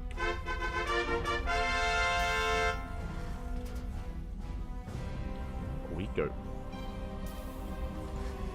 As MaxPax is looking to spice things up, going for his proxy across the map, a lot more of an assertive build here from MaxPax, and if Clem opens up with a Rax Expand, that's going to be ideal for the Protoss. Speaking of, it is going to be a Rax Expand. Single gas opener, Clem is going for the CC on the low ground, and MaxPax is looking to abuse that. So far, everything is working out well for MaxPax when it came to his build of choice. Don't you see Clem die to standard Blink build in current patch? It's like the only opener in this matchup. We do see Stargate openers in this matchup. If you've been watching MaxPax versus Clem over the past couple of weeks, MaxPax does mix in Stargate openers as well. But as we mentioned before, Clem did leave himself vulnerable by investing into Banshee production over tank production in the last game, which is why Blink Stalkers could overwhelm him. It all just kind of piled on, all played into each other. And here come those Zealots. Again, MaxPax, he gambled a little bit here in hopes that Clem would be more economic, and so far it's working out well, but we'll see. It will still come down to the execution, as the first wave of Zealots are on the way. They're going to be waddling into the main, and they will be looking to delay and maybe even deny the expansion. Can they force a cancel? If they can, that's going to be huge. The Marine trying to buy some time. 2 more Marines on the way. It's a lot of DPS already here on the CC. There's the cancel. Massive moment from MaxPax. This is the bare minimum, or this is, I say the bare minimum. This is what he did want out of this build, and now we can expand. So MaxPax, he will take an economic lead here against Clem. Stalker has arrived. He can pick away at the Marines. He can at least try to. Boys being pulled. First Marine is going to get up. Is going to survive, just barely. Oh, no! Marine goes down. He gets 1. MaxPax, he wants the other, he gets 2. 2 Marines go down. And from here, MaxPax, he can back off. And now it's all about containing. With the addition of this Cyclone, Clem, he should be able to break out, and he should be able to force MaxPax back. But until then, a second Stalker has arrived. He wants another Marine. Up! And he gets one. He gets one more Marine here. Again, just making use of the HP on these Stalkers. Going for the Depot. Depot goes down.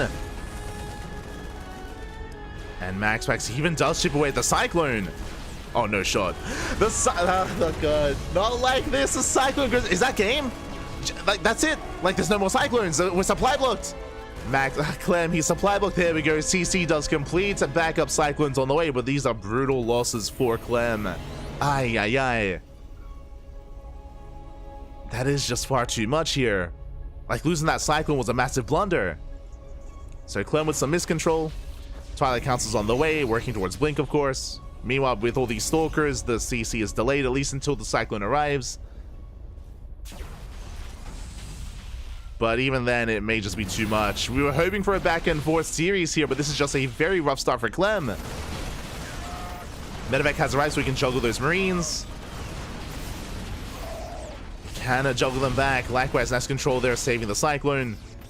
Clem, he's breaking out. But the Cyclone takes a lot of hits. One more volley and it will fall. Stalkers are low, but Max actually just reinforces. He's getting his base up and running. It's fully saturated. More Stalkers have arrived, and now he can just focus on the Medevac. Doesn't even care. Medevac goes down, and that's all we had left. G, the 1G. As MaxPax will take the series 3-0, becoming this week's WardiTV Monday 11 champion. GG. GG, well played. Oh my god, again, the big moment there was losing the first Cyclone. The first Cyclone going down was game then and there. I mean, it was two things. It was a Cyclone going down, and because the Depot died earlier, he was supply blocked as well. So like, it was just, everything went from bad to worse real quick there for Clem. Very little room for error there in that early game defense. And again, there was a bit of a gamble there. MaxPax, he was hoping that Clem would open up Rax Expand. Clem did. Clem, he opened up economically, so MaxPax, he was able to make use of his proxy gateway, was able to keep it hidden, of course, was able to sneak up on Clem, and things, yeah, went quite well there. Went quite well for MaxPax. GG, well played. Likewise, slowly picking off those Marines over the course of the early game as well. It all just added up, and yeah, it was just not, it was not Clem's day here today. You could definitely tell, like, Clem does get very emotional. We have seen him be very, very emotional on cams when it comes to certain matchups, and hopefully he can take a break here, he can get some rest and recover and recuperate before the next Open Cup. Oh, so GG, well played. Clem, he will have some time to rest up and take a break. Don't you worry. Of course, the next Open Cup is going to be in, what, like 10 hours? 10 hours time. For those that are curious, the Kalara Steadfast Roddy Cup, the KSRC, is on hiatus or has concluded. There is no KSRC this week, so just bear that in mind. There are talks that maybe they bring it back in another fashion, but for the time being, it is no longer a thing. But we will still be running the Pigosaur Mondays, the Sparkling Tuna Cups, the Nation Total Tussles. We go from 5 open Cups to like 4, so that's fine. Like we, like we still have plenty of Open Cups that all these players do compete in. So we still do have them throughout the week. So our next cast is again in 10 or so hours time. Let me just double check. Let me double check.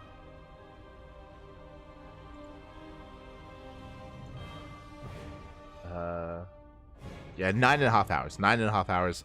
Also, my apologies. Apparently, I was talking about how there's no Kalara Steadfast Roddy Cup. There isn't. It looks like Roddy is going to be hosting a tournament. It's called the Roddy Stream Royal Rumble.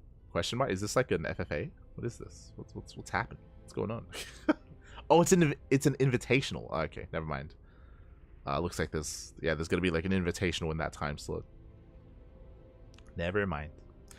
So yeah, the next Open Cup is going to be in 9 hours and 30 minutes. So we're going to be there, of course, casting it live as we always are. So make sure you're a part of that.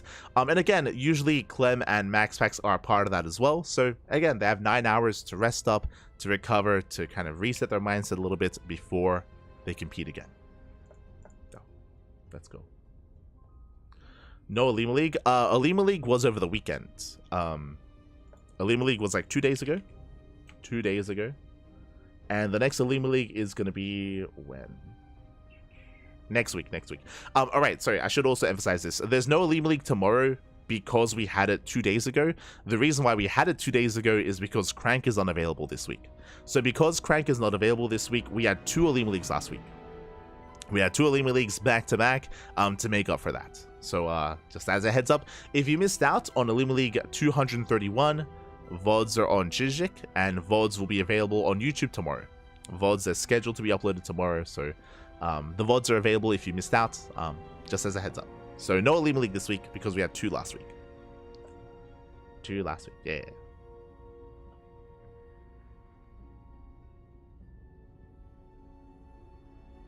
Here we go. Smash and disconnect. No, I don't see him smashing his keyboard. He's not. Yo, Clem is an Idra. Like, what's this fantasy that we're making, Pat? Just frustrated, I'm sure. Just frustrated.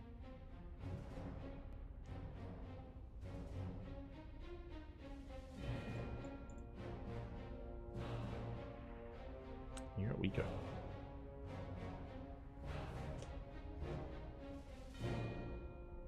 Base losses is a thing, but MaxPax rarely uses it. Hero uses it more. Yeah, you're right in that. MaxPax, he does rarely use feeding spaced openers. Not never, but like rarely. Like once in a series sort of thing, you know. But with that, thank you so much for watching. Thanks so much for tuning in. Again, our next broadcast is going to be in 9.5 hours. Congratulations, of course, to MaxPax for having a very dominant showing here in this week's broadcast. Congratulations, and we'll see if he continues that trend. What's important here as well is that both MaxPax and Clem, they go back and forth in series. 1 week Clem can 3-0 MaxPax, the other week MaxPax can 3-0 Clem. Now, that's what's important though, is that the upper echelons of StarCraft is quite competitive, and these players do go back and forth, which is quite healthy for the game.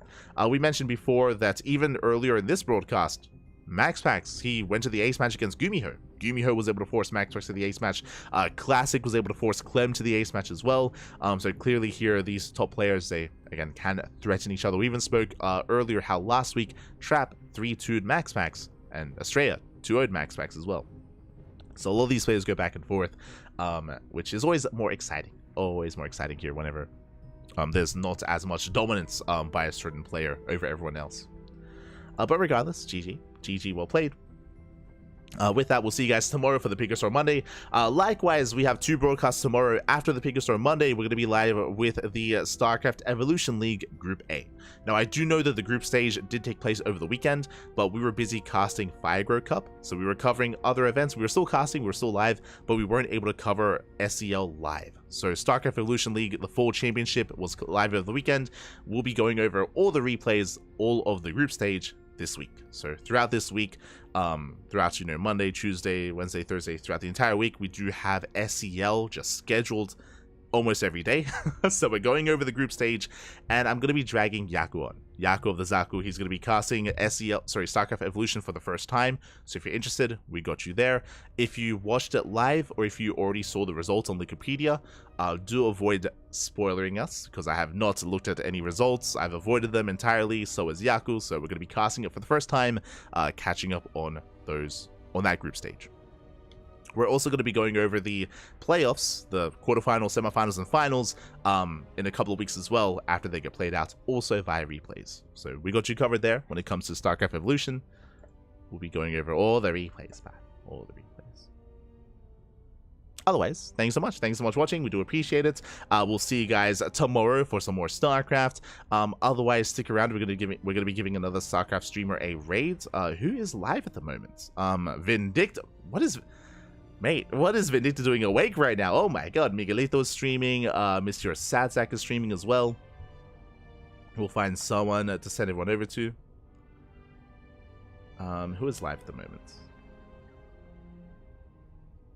Figure it out. Also, I should... also, bit of a humble... Oh no! Did I lose it? Never mind. Oh wait, no, I'm in Europe, of course. Also, I should also humble brag while I can. I was very surprised, but the ladder reset today. I think this morning, and we hit GM for the first time. Let's go, Papi. The smudging on the ladder has paid off. We hit GM for the first time today. Let's go, Papi. Let's go. So exciting times. Of course, it's the beginning of the season, so GM, the threshold is a little bit lower. But I will try to have a ladder session maybe tomorrow. We don't have a lot of time.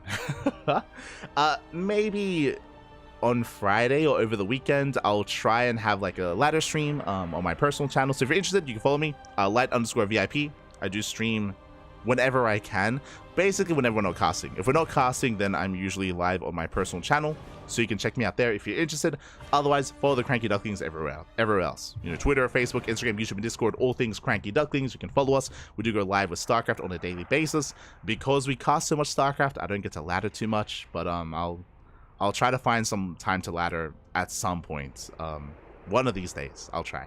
But yeah. Otherwise, thanks so much. Thanks so much for watching. You can also support us on Patreon. You can see under MaxPax's name, we have a Patreon set up there with our goals that does fund our tournaments. It does so we can host our events, our weeklies that we do host on the PTR, for example. All funded through Patreon. So it's all there if you want to support us. Otherwise, stick around. We're going to be giving another StarCraft streamer a raid. I haven't raided Vindicta in a long time, so we'll give some love to Miguelito. Otherwise, see you next time. See you next time. Ciao, papi, ciao. See you next time.